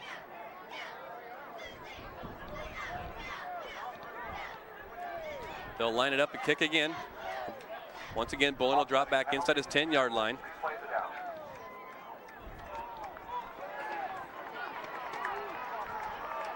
And we'll kick it again. First radio will have the long snap, back to Bowling. Return men are back inside their 50-yard line. One's to the 50, one's to the 49 of the Irish. 4th and 21. Here we go. Now we're back to play after all that. We'll do it all again. 9:28 left. Geneseo's up 21-15. Bowling with a nice kick once again. And Anderson, nice kick that time. We got the better of that deal, and that ball's going to keep on rolling. Can we get to it before it goes in the end zone? Anderson's going to down the ball about the 1-yard line. Does Anderson? Nice punt. That was about somebody get that. It's got to be close to a 90-yard punt. Close to a 90-yard punt by Bowling when we need it most. 79 yards is that punt. 79 yards from the line of scrimmage is. Yeah, that was 4th and 21, so Geneseo's D gonna have to come up big here. So we got to bury these guys deep in that end zone. Let's play field position now, guys. Let's play football. Defense has to refocus on what they came to do. 5-2 defense. Bowling's going to set himself right over the snapper. Eye backs in the backfield, tight formation. Tagler, the tail of the tandem. Now they send a guy in motion. Tagler with a carry, fights forward for some yards. He picks up maybe 4 in the play. Does number 22, Tagler. He might have got back to the 4 and actually picked up a couple. 9:04 to go here in this third period with a long delay we had on that offsetting clipping penalties by Geneseo and Bishop Mack. Geneseo punted it again and turned out in their favor to punt it again as Bowling had a beautiful punt that took a Geneseo bounce and rolled all the way down to the 1-yard line. 2nd and 7, pick up 3 in the play, does Tagler. They'll come out in the tight formation once again. They got tail in the backfield, Hagler. 2 backs in the backfield. Now they go a little bit of motion with that halfback. He's out free again, but there's a flag on the play. He's going to pick up the first down, but there's a flag on the far sideline. Puente's doing a nice job of, or Putnam doing a nice job of tackling as he is the one that is hitting him in the legs and bringing it down. It's going to be. What's the call on the play there? Geneseo players clapping. Like Geneseo, it was motion toward Geneseo, but false start. Illegal procedure against the Irish. That'll leave a mark. I think maybe that guy that's in motion might be turning towards the line of scrimmage a little bit early. As they take that one halfback that lines up on the left side of the formation, he just kind of trots across the formation, waiting to make a block at the back about the tackle seam. He's just kind of walking, and then he just starts to turn upfield just a tad early. That might be what they're calling on the play. So it's going to bring up 2nd and 8 with 8:30 left. Geneseo's up 21-15. Now the clock's on the move. Tight formation once again. They're going to go option play to the right side. Got to hem him in over there, and he picks up about 4 or 5 on the plays. Gets over the 5-yard line to about the 7 to bring up a 3rd and 2 situation. 3rd and 3 from where the ball's marked at. Good running off that right side is Geneseo's defense trying to hem him down, and he's a snake, man. He's a great runner. And he certainly is. Sick. He's sick today. I don't think we're seeing the absolute best of him. 3rd and 4 for the Irish. Ball sets on their own 7-yard line. They need to get over the 10-yard stripe, close to the 11-yard to get the first down. I formation in the backfield. Taylor's at tail of tandem. He'll get the ball. Still on his feet. He got the first down. He got the first down, and Putnam comes up lipping in the backfield. First down by the Irish. 7:43 left in the third period. 21-15 Geneseo. Ball moves out to about the 12-yard line of the Irish. Brings up 1st and 10 for them. Linebacker for Geneseo, Rutherford number 24, Zerl number 32, strong safety Will McCombs number 80. Once again, 3 backs in the backfield, offset eye. Tagler with the carry again, number 22, looking for some space to run. Picks up about 5 on that play. Just that line surging forward and giving him some good running room, and falling in behind him is Hagler as he's picked up 5. 7 minutes left here in this third period. Geneseo's on top 21-15. And 2nd and 5 situation for the Fighting Irish from Mack. Tagler slow getting back to the huddle, number 22. 5-2 defense by Geneseo. Cornerbacks for Puentes along with Parrish. 2nd and 5. Sweep play to the right side this time. Nice play there that time by Dusty Rutherford. May have lost a yard in the play. Dusty Rutherford from that right linebacker position makes a play. Talked about that earlier as Rutherford's doing a nice job. Make sure you hit him in the legs. Hit him low. All you do is drill that guy in the kneecaps, and he's going to fall down every time. Go right through him, yep. Yep, there's no doubt about it. There's no human physics available to keep you on your feet when you've just had your knees blown out from underneath you. 3rd and 5 will be the situation. Ball sets on the 16-yard line of the Irish. In the play comes Andy Henry, linebacker. Zero once again limps off. Just can't get that foot ankle healed up, can we, Clint? Now, here we go. 3rd and 5. 6 minutes left in this third period. Geneseo's up by a touchdown, 21-15. Taylor's at I-back. No call on the play. Sprint out action in the backfield. Ball's in the air. Intercepted by Geneseo. Will McCombs with the interception.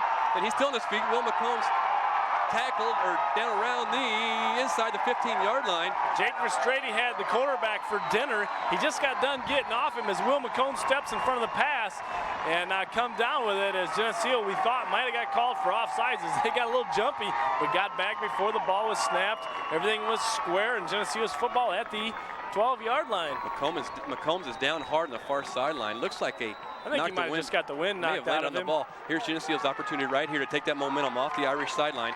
1st and 10, ball sets on the 13-yard line of the Irish after the interception by Will McCombs. Reed at quarterback, looking to go to the north end zone. Second man, Puentes with the carry. He's going to pick and choose and go inside the 10-yard down to about the 8. Keep working off that left side. As I think Will's getting a drink over there. He just got a little bit of, I think he might have fallen on the football, but I think he'll be perfectly fine as all 4 limbs function. And he'll be back in the ball game on defense on the next series. The Geneseo's on top, 21-15, 5:27 to go, third period. 2nd and 6. Ball's on the 8-yard line of the Irish. 5:22 left in this third period. First round game. Reed at quarterback. Option or sweep play. The left side got some people out in front of him. Cuts back against the grain. Puentes going to go over the touchdown from 7 yards out. Joe Puentes.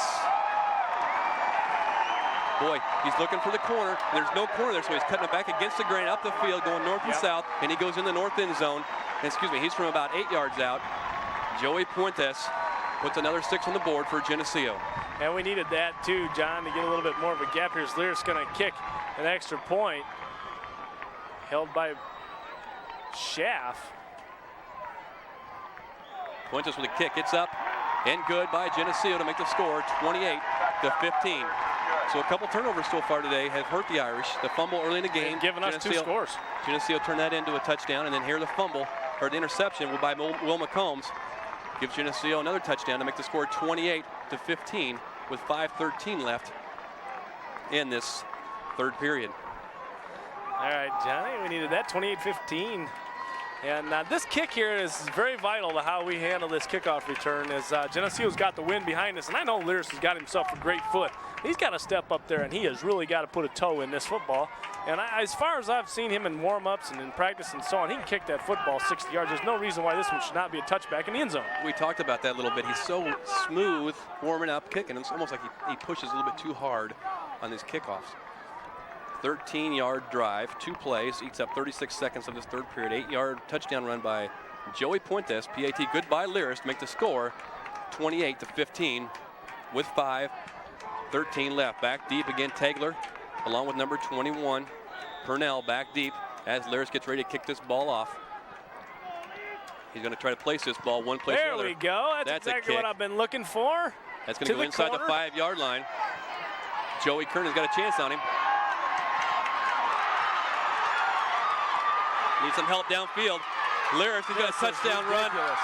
Kick return for the touchdown again by Purnell. 2 touchdown runs. Touchdown returns, 4 touchdown by the Irish. That is unbelievable. Kick it out of bounds and stop him on the 35 if we're going to do this. Every time, kick it out of bounds. 96-yard touchdown return by Purnell that time to make the score 28-21 for the Irish.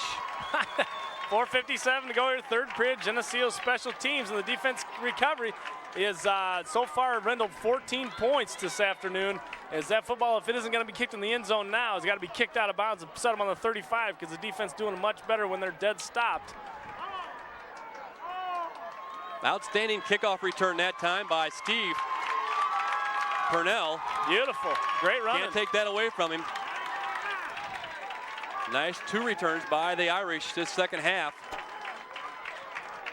On to do the PAT kicking for the Irish. They'll try to kick this one. The score presently is 21-28 Geneseo. They line up. Whistles are blown. Whistles were blown. Everybody stood up, but I don't know what. I don't know, the referee's blowing his arms around like I'm not sure.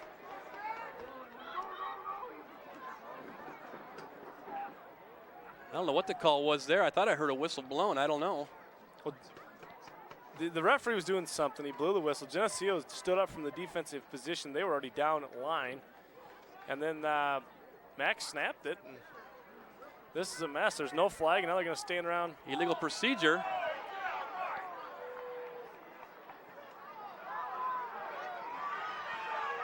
They'll have to come over and explain that one to the Irish bench, I'm sure.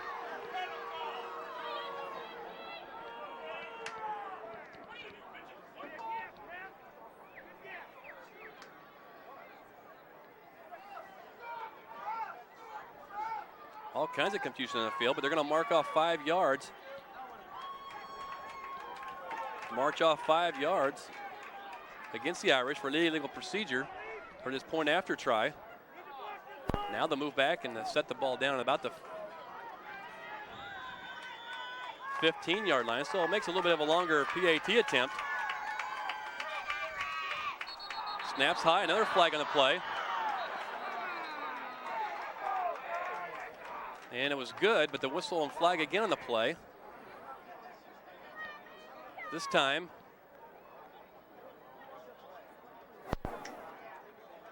it's offsides by Geneseo. Man.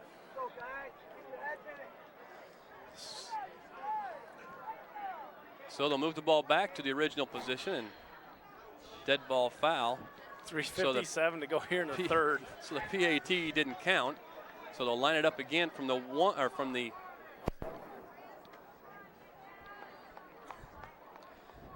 regular PAT stripe.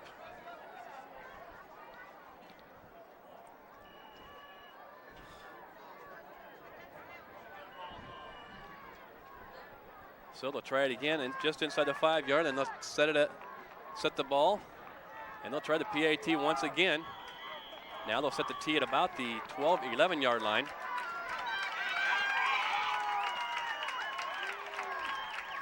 Snaps back, kicks up and blocked that time.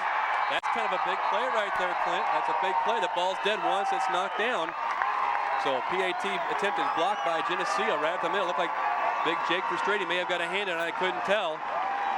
Couldn't tell myself, but that's a 7-point deficit as Geneseo still has the lead. 28-21, we'll be getting the football as we kind of exchange scores there. Geneseo taking an interception and putting it in the end zone after a couple plays, and now we kick off to them, and they run it back 96 yards for another score. So real hectic and some officiating calls here as they're standing out there in the field and making decisions on how things are going to be, but the wind is still at our back with 4:57 to go here in the third. Now Geneseo gets to return to kickoff. Let's get some continuity going back into the game here. It's just we play a few plays, then we wait and talk, and then we play a few plays, and let's get some things going here again. Geneseo is back to return this kickoff from the Irish. Set the situation, 4:57 left in the third period. Geneseo's up by 7, 28-21. The Irish have ran back 2 kickoffs here in the second half. A return man, Parrish, along with Speller, are back inside their 10-yard line. Kick will be going from the north to the south as the Irish get lined up to kick it. A little bit of a breeze in their face. The Irish fans once again come to their feet. Here we go with kickoff. End over end kick this time. Parrish is going to get that ball. He's going to return it off this left side, find a little bit of a seam. Parrish still on his feet. He's going to be tackled right about the 30-yard line, and they're going to mark it to the 30. The thing that's happening in our kick recoverage is, yeah, there's 3-4 guys there to block for him, but they're letting one guy through, and he's just he's out there alone. And Parrish doing a good job of following his blocks, but not a big enough gap there for him. As we're going to take over on the 27, 28-yard line. 4:50 left in the third period. Anderson's going to go wide left this time. Ball is at the 28-yard line of Geneseo. Reed at quarterback, full house backfield. Parrish wide right. Crossbuck action in the backfield. Punis with a carry, number 40. Picks up a couple yards in the play. Is going to make it second and about 8. Bowling slow getting up on the play, number 66.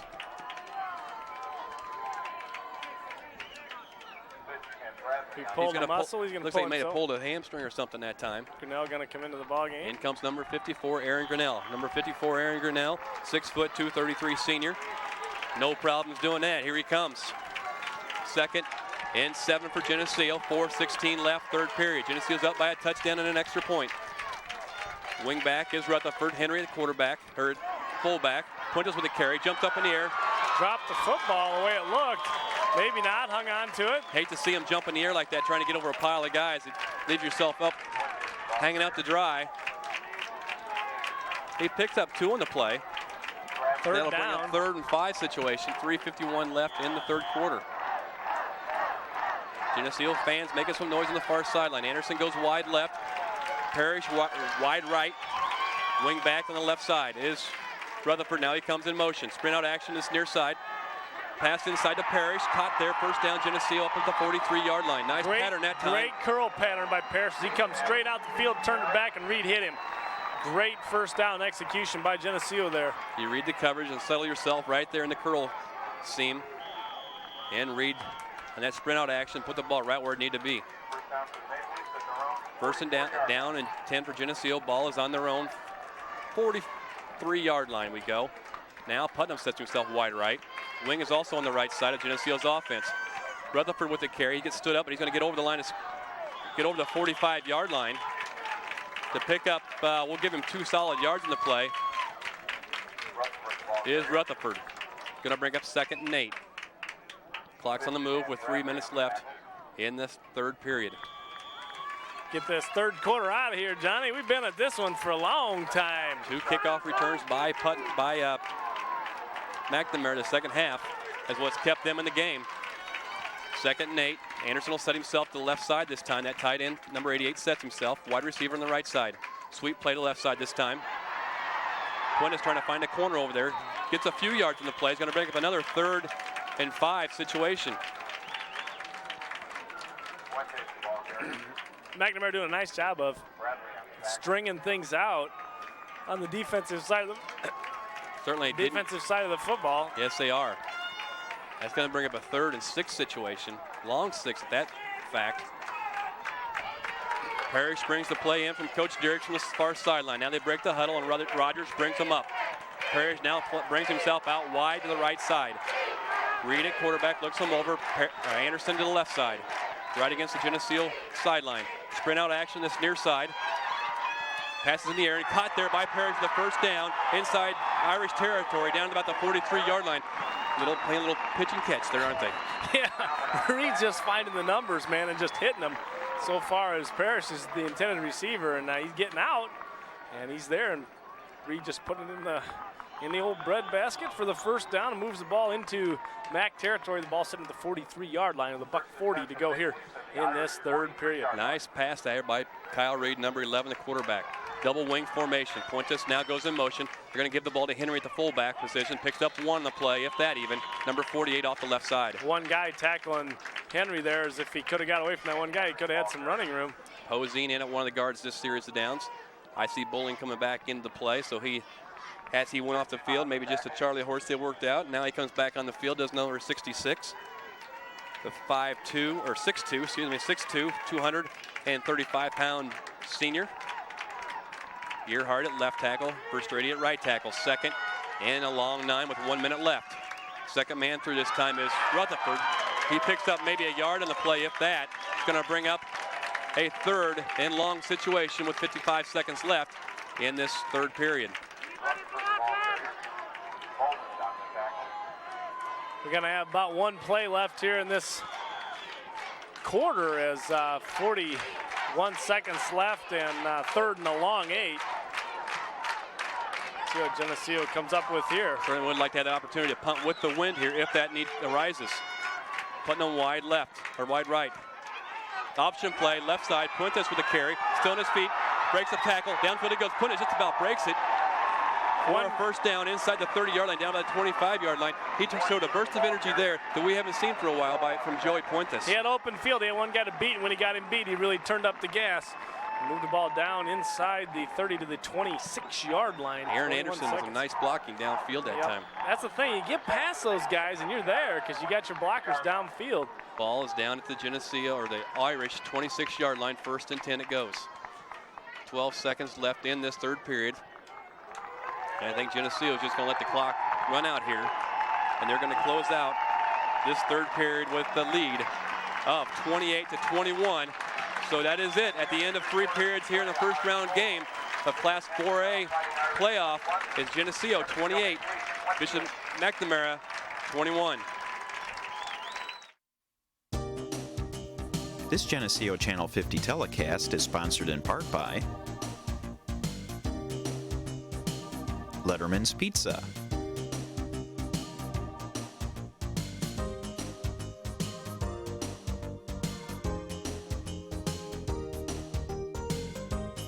Northside Rexall Drugs,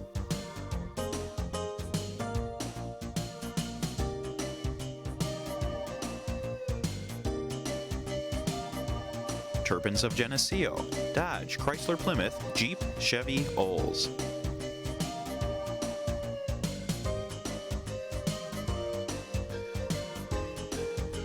ProTech Auto Body,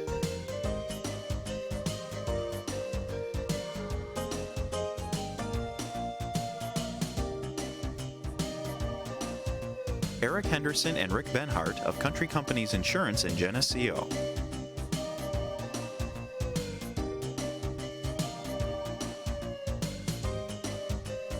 Carolyn Stenzel of Rule and Rule Realtors,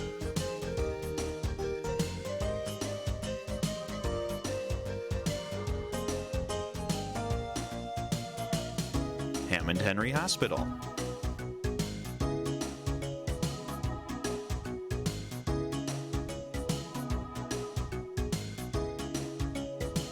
B&B Lawn Equipment and Cyclery,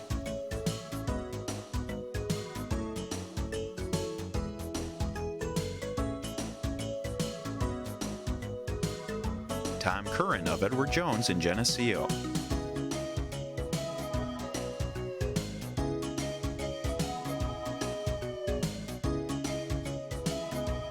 Central Trust and Savings Bank,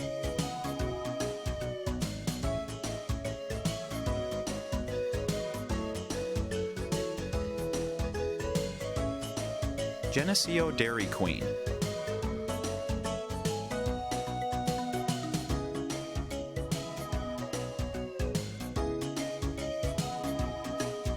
Brian Garnett, Mike Hamer, and Eric Goff of A.G. Edwards in Geneseo,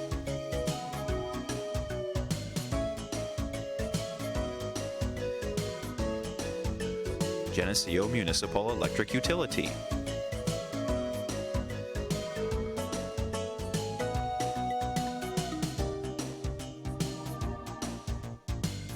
La Roma Pizza, Iron Kettle Restaurant, and Sam's Ultimate Car Wash and Laundromat.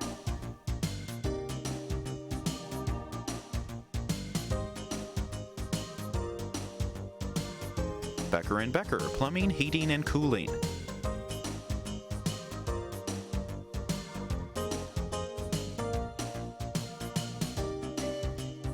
Geneseo Telephone Company.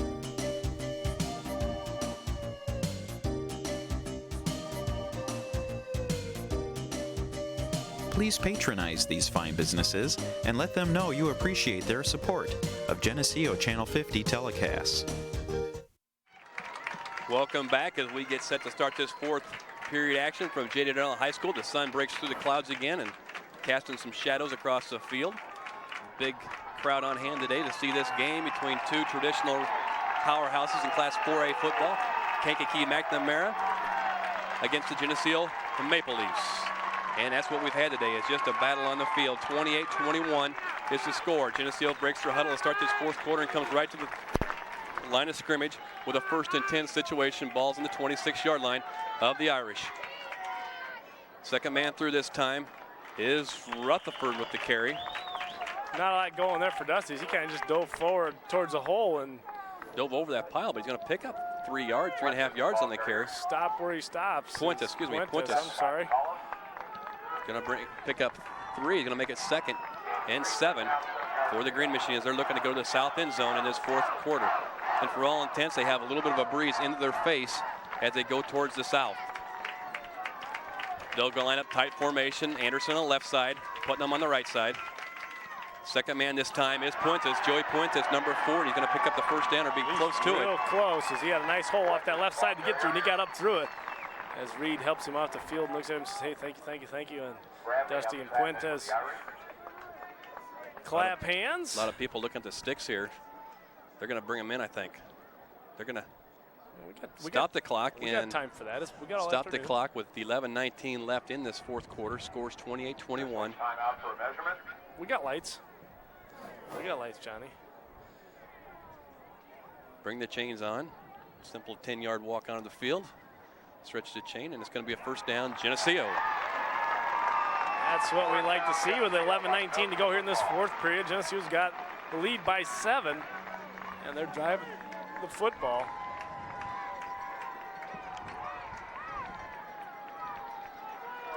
Geneseo looking to go to that south end zone. Green jerseys, yellow pants, black shoes, and the traditional G on the side of the yellow helmets. Here we go. Up we come. Perry sets himself out wide to the right side. Anderson tight left. Two backs in the backfield. Now Puentes comes in motion. Henry with the carry. Picks up maybe a yard in the play. Thought he might have a seam there. He had a nice big hole up there. He just didn't follow in behind it. I don't think he caught it quick enough to see it. He's only pick up about a yard in the play. Second and 9 for Geneseo. Ball is right at the 15-yard line of the Irish. Putnam brings the play back in. Putnam didn't start the game. He left the field during warm-ups due to an injury to his finger. Came back, though, bowling along with Poseen at the guard positions.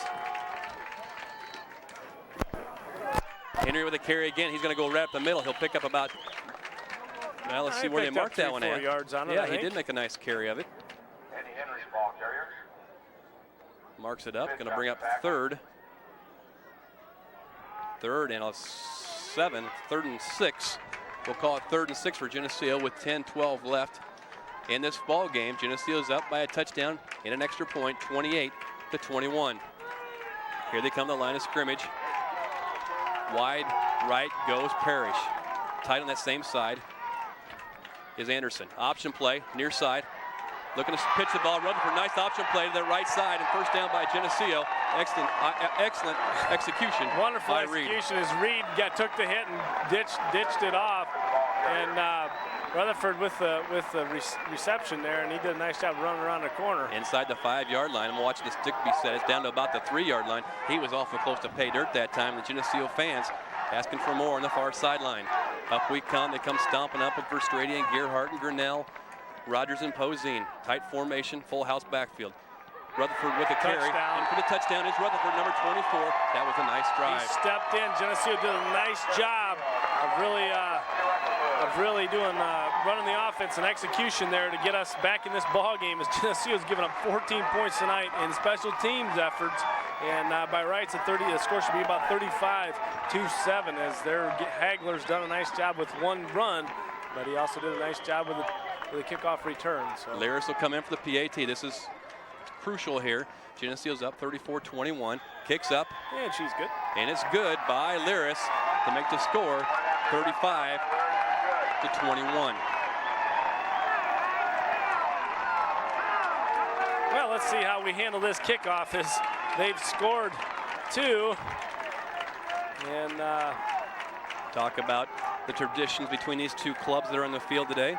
Geneseo's played Bishop Max couple times in the playoffs here. Back in 1977, they played McNamara to a 55-8 victory. That was in the quarterfinal game. And then, again, they played Kankakee, McNamara in the championship that following year, 1978, where we were victorious for the championship, 14-7. Wickwire's going to kick it. Here comes Wick. Wick kick. We've been looking for Kyle now since game 5, and he's come back after the sophomore simply because he had to go down to the sophomore level as Lyris was not available. But Kyle's in to kick this off with 9:32 to go here in the fourth. Wickwire, number 14, will get the kicking duties. Back deep is Purnell along with Tegler. They're standing down around their 10-yard line. Left-footed sidewinder gets lined up this time, the sophomore. In a little squib kick there, and that brings a little cheers to the sideline. And down he goes. That's what we should be doing. That's what we should be doing. Simple as gas right there, boys. Simple. Attaboy, Kyle. Joe Kernan in on the tackle. I guarantee that time we saw the dogs hunt that time. The dogs hunt, but I guarantee number 45 doesn't handle them footballs too often now either. That last drive at Geneseo was a 72-yard drive, 15 plays, 7 minutes and 25 seconds, capped off by a 3-yard run by Rutherford, PAT by Lyris. And that makes the score 35-21. Lyris is perfect on PATs this afternoon. Here we go. 9:25 left. Back to pass they come. Ball's in the air. Caught out there by the Irish for a pickup of 15 yards and a first down. Nice pass there and a good reception by number 9, Drew Lariantini. Junior, 6'1", 180 pounds. Nice. He got the first down for the Irish. Yep, they moved the sticks. 9:19 left. We got to play tough defense here, Clint. A lot of ball game left. Oh yeah, 9:15 exact. Wide left, wide right. Let's get pressure on the quarterback in the backfield. Don't forget about Tegler. Ball's in the air, incomplete pass this time. Quarterback kind of rushed that one that time to bring up a second and 10 situation. Nice rope thrown out here though by McNamara as the quarterback stepped back and threw a good rope to a inside or an outside curl pattern, and the receiver just hadn't quite gotten to where the football was yet. Adam Lumen, the quarterback, number 19, he's 6'4", 189 pounds, so he's a good-sized quarterback back there. Got to get some pressure on the quarterback, but not forget about Tegler. Wide left, right we go. Back to pass, they come again. Across the middle, and caught downfield and fumbled, and recovered by Geneseo. That's going to be our football too. Caught there by number 1, but then fumbled on the play. They're going to call it incomplete, I guess. Wow. I don't think the ball was intended for that receiver. No, it was overthrown. And either way, it's 3rd and 10 for McNamara, and their backs are getting to the wall here as we are pushing them to the limit with defense. This is one where I think I know you're playing cautious defense and not letting anything big get past you, but maybe send somebody after that quarterback this time. Look for that draw play. 2 receivers to the right side now. The offensive guard move for the Irish. It's going to be illegal procedure on the Irish. Well, that's pleasant because Jake Verstrate is like going in for din-din and like, I can't go yet. Now that's 5 yards. The guard for the Irish knows exactly what happened. He's the one that came out of his stance and banged himself in the head immediately. It's going to bring up a 3rd and 15 situation.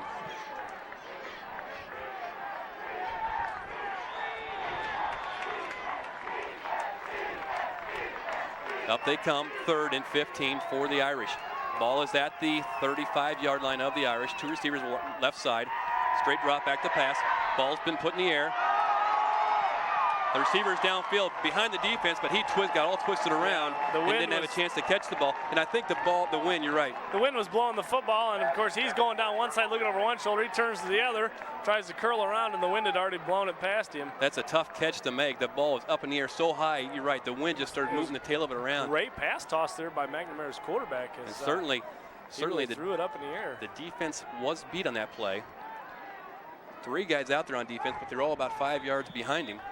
All right, 4th and 15 is the situation. 8:42 left. On they come. 2 punts, snaps back, a little high, fielded well by the punter. Nice kick, end over end kick. They're just going to let it roll. They're going to let the ball roll. Down about the 11-yard line. That's where the Irish, that's no problem with that. No problem with that. I'd rather have them that than trying to catch that thing over his shoulder.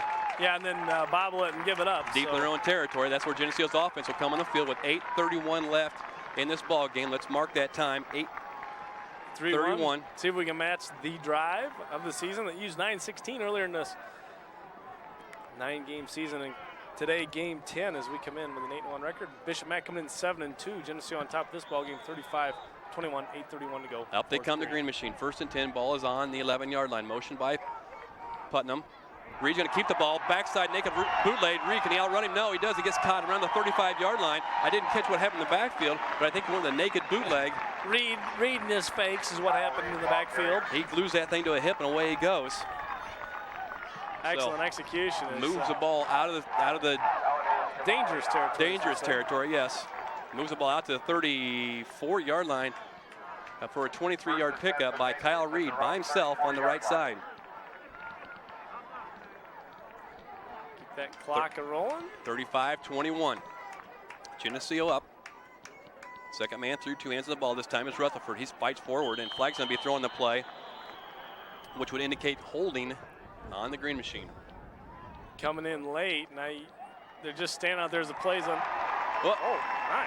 It's against Mac. Against Mac, way behind the play. Face mask behind the play. Jake Verstrate acting as he's starting to get a little breezy out there as he's getting winded. And all these guys have played a tough ball game, but they're going to have to fight it out for another 8 minutes. They can't. Well, Jake doesn't leave the field very often. When he's doing that long snap, and he's out there a lot. The big lad, big number 76, stands out there at 6'5", 265 pounds. That's going to be a big mark-off against the Irish with 8:05 left in the ball game. Going to move the ball well into Geneseo's, they're well into the Irish territory, down about the 44-yard line. 15 yards from the point of the infraction, and that's where Geneseo's offense is, 1st and 10 on the 44 or 46-yard line of the Irish. Break huddle they come. Geneseo does. Tight formation. They up to the ball. Reed goes under center. Looks them over real good first. Full house backfield. Second man this time. Puentes with a carry. Number 40. They're fighting. And he's down after a pickup of 3 yards in the play by Joey Puentes. Puentes just keeps fighting out, and Mac hanging in there and making the tackles. And Joey getting up a little slow, but I think he's all right as Anderson and Rutherford help him up. I'll tell you, Puentes, Rutherford, Henry, and Zerl, those guys have been beaten today. And Reed, as they've really taken some shots and used their passing game when they absolutely needed to, and also second and 7 for Geneseo. Ball's on the 42-yard line of the Irish. Incomplete pass. Kyle just kind of forced that one, kind of shot putted that one out there. He had quick pressure, and Reed was Anderson was there. The pass would have been down a little bit. It would have been another completion. You got to look at Anderson though. He's mismatched against this Brandon Halliday, 5'8". Anderson stands at 6'4", and throw it up towards his shoulder pads, and he's going to get it and go with it. 3rd and 7 for Geneseo. 7:11 left on the clock in this game. Geneseo's up by 2 touchdowns, 35-21. Wide left, wide right they go. Straight drop back. Now they're going to sprint out to the right side. Pressure in the backfield. Incomplete pass, and interference is going to be called on the far sideline. Boy, Clint, I don't know about that one. Looks like some good defense played by the Irish on that play. I think I would have to agree. Let's call it what it is out there. It's hard to see from this angle, but it looked like Parrish didn't have any conflict over there. But, of course, here we are on this side, and referees are right there. They're calling the ball game.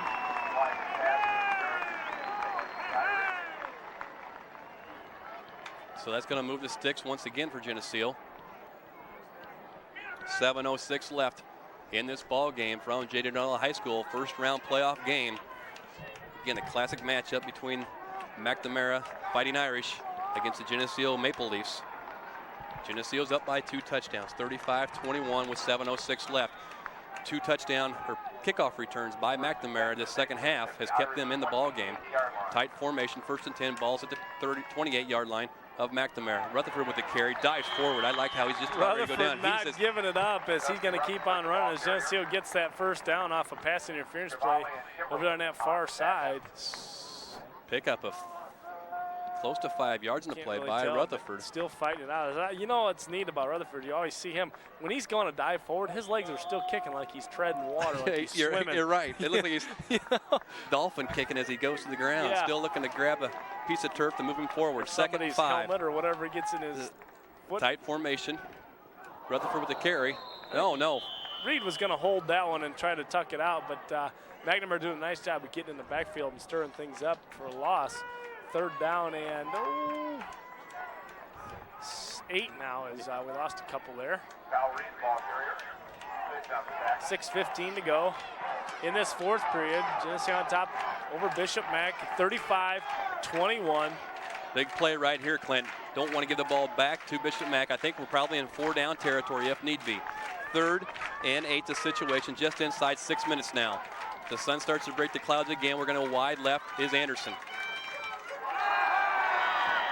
Draws him off sides this time. Long count by Geneseo. They draw the Irish off sides. We'll see here because Geneseo did some moving too. They're going to have a powwow in there.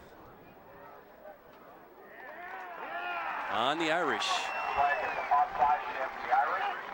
You know, I don't know if that call comes from the sideline for the long count or if Kyle's doing it himself, but he's picking and choosing just the right times for those long counts. Yeah, that third down and 3 is a lot different than 3rd down and 9 when you walk off 5 yards. So yep, you're exactly right. 3rd down and a long 3 for Geneseo this time. Now we'll go in a tight formation, flip-flop sides, do the tackles. We're straight on the right side this time. That's what we're going to run at. And boy, I think Rutherford squeezed through there. He may have been close to the 1st down, Clint. I think he got over the line, which you're right, he did. Down. You're right, and that flutter kick got him that extra yard or 2. Flutter kick. Well, they're putting 4 in the box, though. They're going to bring the sticks fourth Oh, down. I see it now. All right, it's going to be real close. It's going to be real close late in this ball game. The ball is just about the length of a football inside the 20-yard line. The back half of the nose is on the 20. Dusty's up there to check things out. Patrol the referees with 5:21 left in this ball game. Nobody's left their seats this game.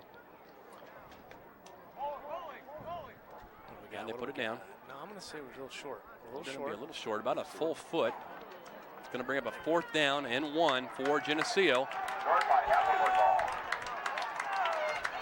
right, as we get set to go for it on 4th and 1 with 5:21 to go here in the fourth period from J.D. Darnell Senior High School. Geneseo's on top, 35-21. Well, let's dig down deep, fellas. Dig down deep and get those thighs burning. Here we go. 4th and 1 with 5:21 left. This is another big play here. Keep this drive alive and not give the ball back to the Irish offense. Little delay up the line of scrimmage as they get the change set. Now the clock's moving, and Rogers goes over the ball. Reed at quarterback for Geneseo, looking to go to the south end zone. Full house backfield. First down by Geneseo by a couple yards. You're still pushing in there, but first down by a yard or two.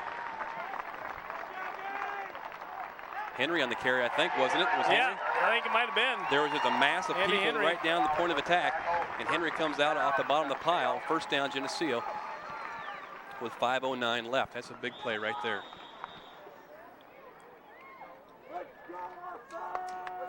Well, Clint, you get to playoffs like this. Every play is a big play. First and 10, Geneseo. Huge. Crossbuck action in the backfield. Rutherford with a carry. Ooh, he just about broke it through. He's inside the 10-yard line. Is Rutherford. He's close to a first down, maybe a yard short. 4:45 in this fourth. Period left as Geneseo's offense still tearing it up offensively. Big yardage here in the second half on some, just keep gnawing away at 4 or 5 yards of play. 4:33 left in this ball game. Geneseo goes into time management. Coach Diericks, Coach Rogers, so well known for this. Action in the backfield. Rutherford with the carry. Rutherford might just say, let's score a touchdown right here. He goes inside the 5 to make it first and goal from about the 3-yard line. I think Bishop Mack is running out of gas here a little bit, John, as they are. Geneseo is still blowing them off the football and really taking it to them.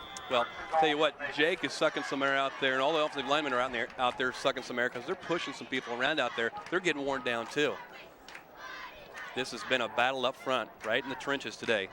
4:04 left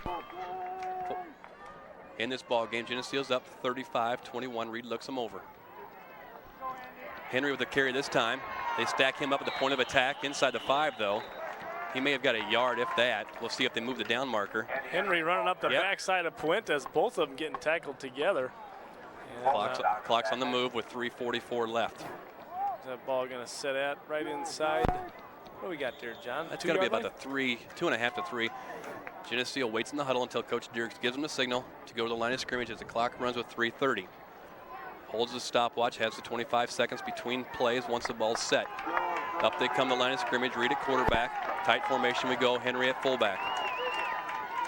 Rutherford going to get the carry. He's going to put his head down close for a touchdown by Dusty Rutherford with 3:14 left in this fourth quarter and first round game of the IHSA Class 4A playoffs. We just keep on pounding it home, John, and 41-21 the score is Lear's going to come in and kick the extra point here.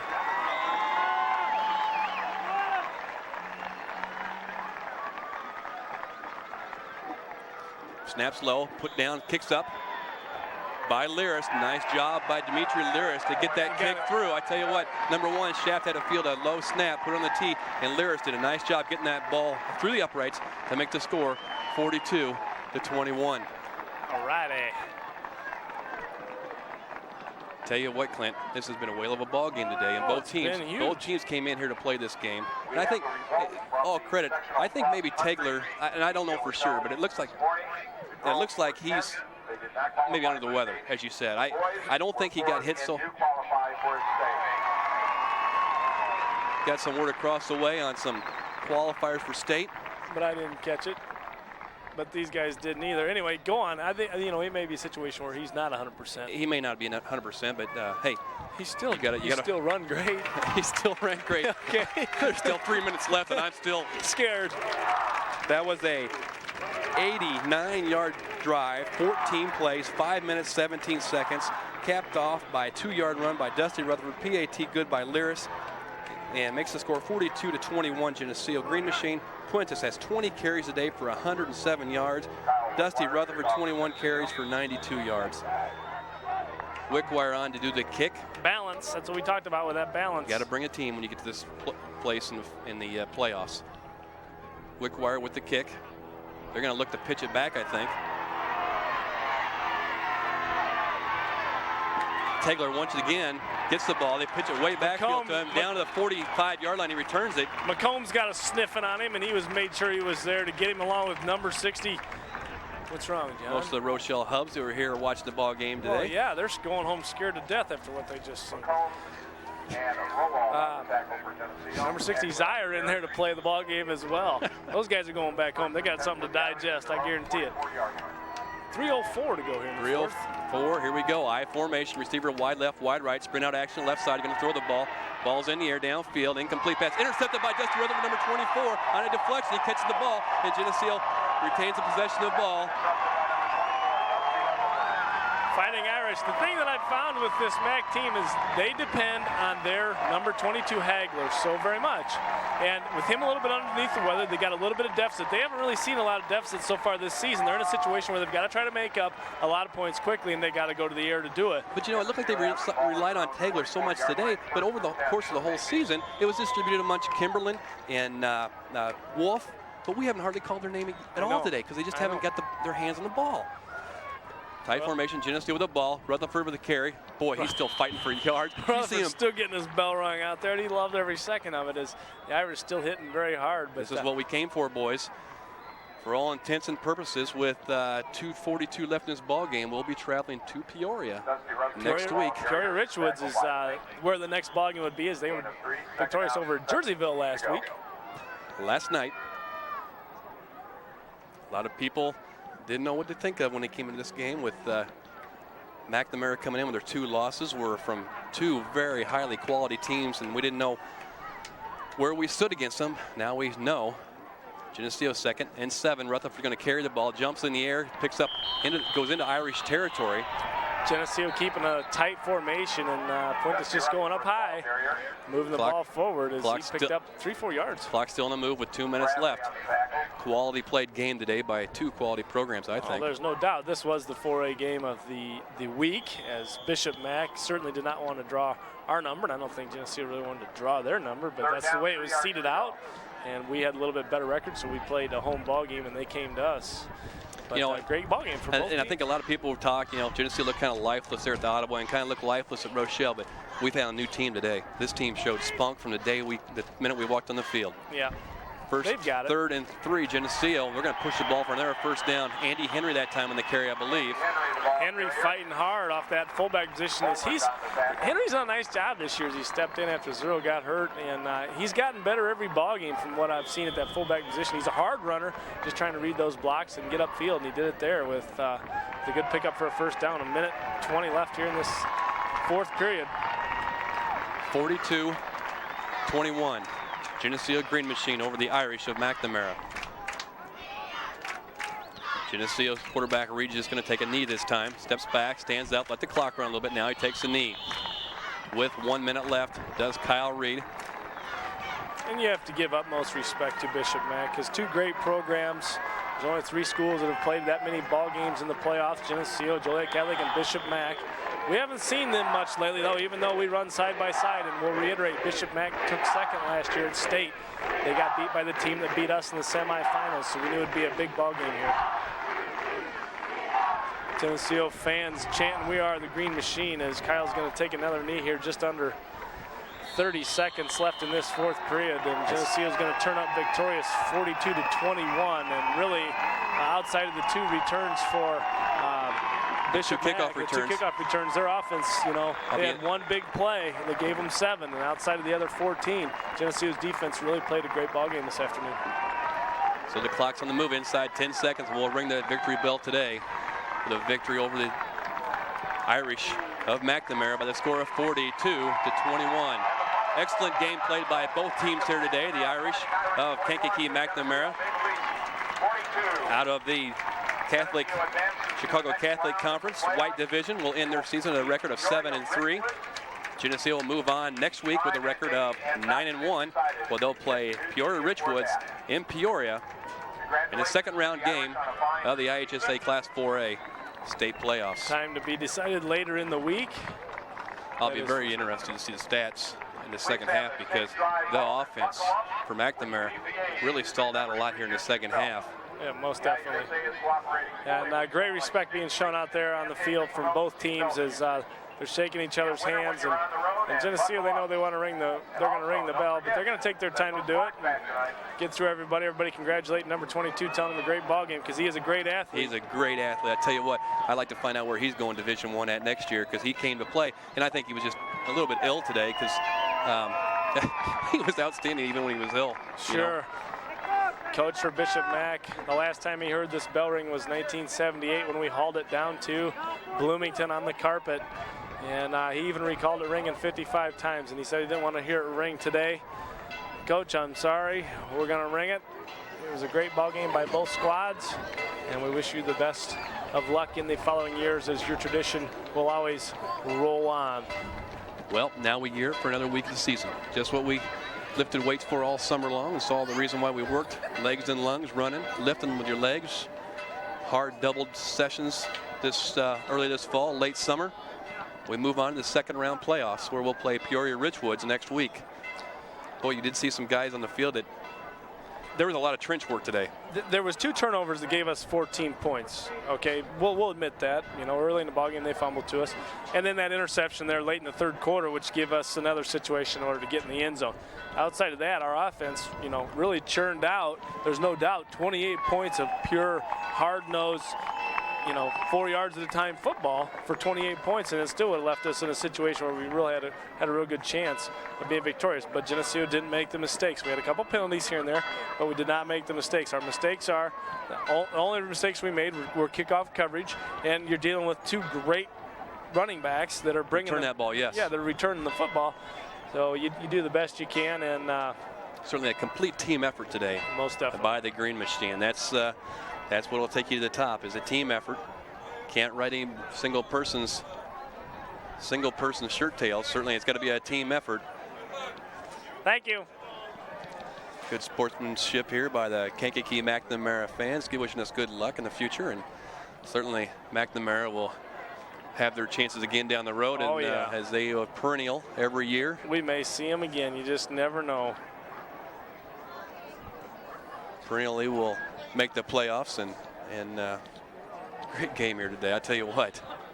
We started that second half, John. I was getting a little nervous, like, oh man, that had happened to us last week. That's identical to what happened last week. They got on that sideline and scored. Oh boy, you know, and it brought us so much closer with it being 21 to 15 there just to start the second half. And Geneseo's offense did a nice job here of making sure that they scored another 3 touchdowns here in the second half in order to secure the win, 42-21. And they were long, sustained type drives. Typical Geneseo football, 4 yards, 5 yards at a time. Smath Mouth keep pushing it up the nose. And they came to play tonight. And, you know, I can understand a little bit. You know, at the end of the season, John, a football team gets tired. And they get into a situation where, oh man, we got to go play Ottawa. Yeah, you know, we've played these guys before. We don't, you know, and you get kind of tired. And then you try to fire yourself up for Rochelle. But it's like once you get past game 9, the team mentally becomes a different. And this goes for every team. They become a little bit different, and they know that, okay, now this is for all the marbles. We get a shot at playing 5 football games, and if we can continue to win, we may see that 5th ball game. And we saw that tonight. The only thing that I had fear of there in the first half is, remember last year against Normal Community where we ended up coming back and winning. Yep. You know, if that was going to happen against us. But great effort, boys. This is an outstanding effort today by the Geneseo Green Machine. We'll start off with some stats here. Game stats for Geneseo. Joe Puentes, 20 carries for 107 hard-fought yards and 1 touchdown. Dusty Rutherford, 23 carries for 100 yards right in the dot with 2 touchdowns. Dusty had a whale of a game today. Kyle Reed had 9 carries for 33 yards, one of the big carries here in the fourth quarter to keep a drive alive on his naked bootleg. Andy Henry, quality job at fullback, number 5, had 5 carries and 33 yards. Kyle Reed passing, some key passing by Kyle today. 6 completions of his 9 attempts for 48 yards and 2 touchdowns there in the first half. On the receiving end of the ball, Joey Puentes had 1 reception for a -4 yards. Aaron Anderson, 2 receptions for 19 yards. One of those was a touchdown. And Corey Parrish had 3 receptions for 33 yards, and one of those was a touchdown. Puentes had 2 touchdowns on the day. Let's go to rushing on the McNamara side of the ball. Hegler, 18 carries for 118 yards. There's a quality tailback right there, and somebody will be fortunate to get him at the next level. 1 carry for 1 yard for Nick Wolf. Purnell had 1 carry for -5 yards, and Kimberline 1 carry for 0 yards. So Hegler toting the ball 18 times of the 21 carries on the ground for the McNamara Fighting Irish. Luman, the quarterback, one completion of 8 attempts for 15 yards and 2 interceptions today. The second interception really was of no consequence within the game, but 2 interceptions. Receiving end, Drew Laurente had 1 reception for 15 yards. Now on the team stats. Geneseo coming up with 23 first downs to McNamara's 5. In the rushing department, Geneseo 57 carries, 273 yards. McNamara 21 carries for 114 yards. And they had 97 yards in that first half. So Geneseo's defense limiting them to just about 18 yards here in this first half. It was a wonderful effort there. Pass completions, Geneseo 6 for 9 for 2 TDs. McNamara 1 for 8. With 2 interceptions and no TDs. Passing yards, Geneseo 48, McNamara 15. Total offensive yards, Geneseo 321, Bishop Mac 129. Fumbles lost, Geneseo 0. McNamara lost 1. Penalties, Geneseo 3 for 20, McNamara 7 for 64. Time of possession, very, very key in this ball game, as Geneseo had the football in possession 35 minutes and 5 seconds, where McNamara had it for 12:55. Some of the scoring summary of today's game. McNamara. This is the third period stats. Let's go to the start of the game. First period, Geneseo had an 11-play, 64-yard drive. Eats up 3 minutes and 34 seconds of that first quarter. Capped off by 8-yard touchdown run by Joey Puentes, and the PAT was good by Lyris to make the score 7-0. Geneseo came back later on in that first period, had a 6-play, 38-yard drive. 2 minutes and 44 seconds eaten up of that first period, and it was capped off by a 21-yard TD pass from Reed to Anderson. It was all set up by a fumble recovery by Anderson, and the kick was good by Lyris to make the score 14-0. Then we started the second quarter. Geneseo had a 15-play, 72-yard drive that ate up 6 minutes and 36 seconds of that second quarter, and I think it's about then we started to get the feel for that we could control the ball going down the field as we get up 6 minutes and 36 seconds of that second period. That was capped off by 11-yard touchdown pass to Corey Parrish from Kyle Reed. PAT was good by Lyris to make the score 21-0. Later on that second quarter, McNamara had a 3-play drive, went 57 yards. It was capped off by a 40-yard run by Hegler. 2-point conversion was good to make the score 21-8 at halftime. Starting the third period, McNamara opened it with taking the kick 85 yards by Hagler.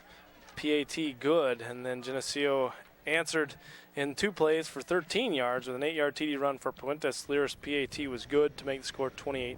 McNamara, after we kicked off again, McNamara turned around and ran another one back, 96 yards this time by number 21 Steve Purnell, and the PAT was blocked, which we thought at that point could have been very crucial, leaving the score 28 Geneseo, Mac 21. Geneseo turned around though with a 15-play, 72-yard drive, chewing up 7 1/4 on the clock, capped off by a 3-yard TD run by Rutherford. PAT by Lyris good. And the final score of the ball game by Geneseo, 14-play, 89-yard, 5-minute, 17-second drive, 2-yard TD run by Rutherford. PAT Lyris good, making the score an even 42-21. So John, you can see as we run through the stats here, great ball game for both squads. Geneseo coming out on top, 42-21. That's going to go ahead and wrap it up here for us from J. Darnell Senior High School. We will face Peoria Richwoods next week. Congratulations, Green Machine, on a great game. For John Rowley, Willis Andel, Mark Kuhn, Clint Rice. See you, bye.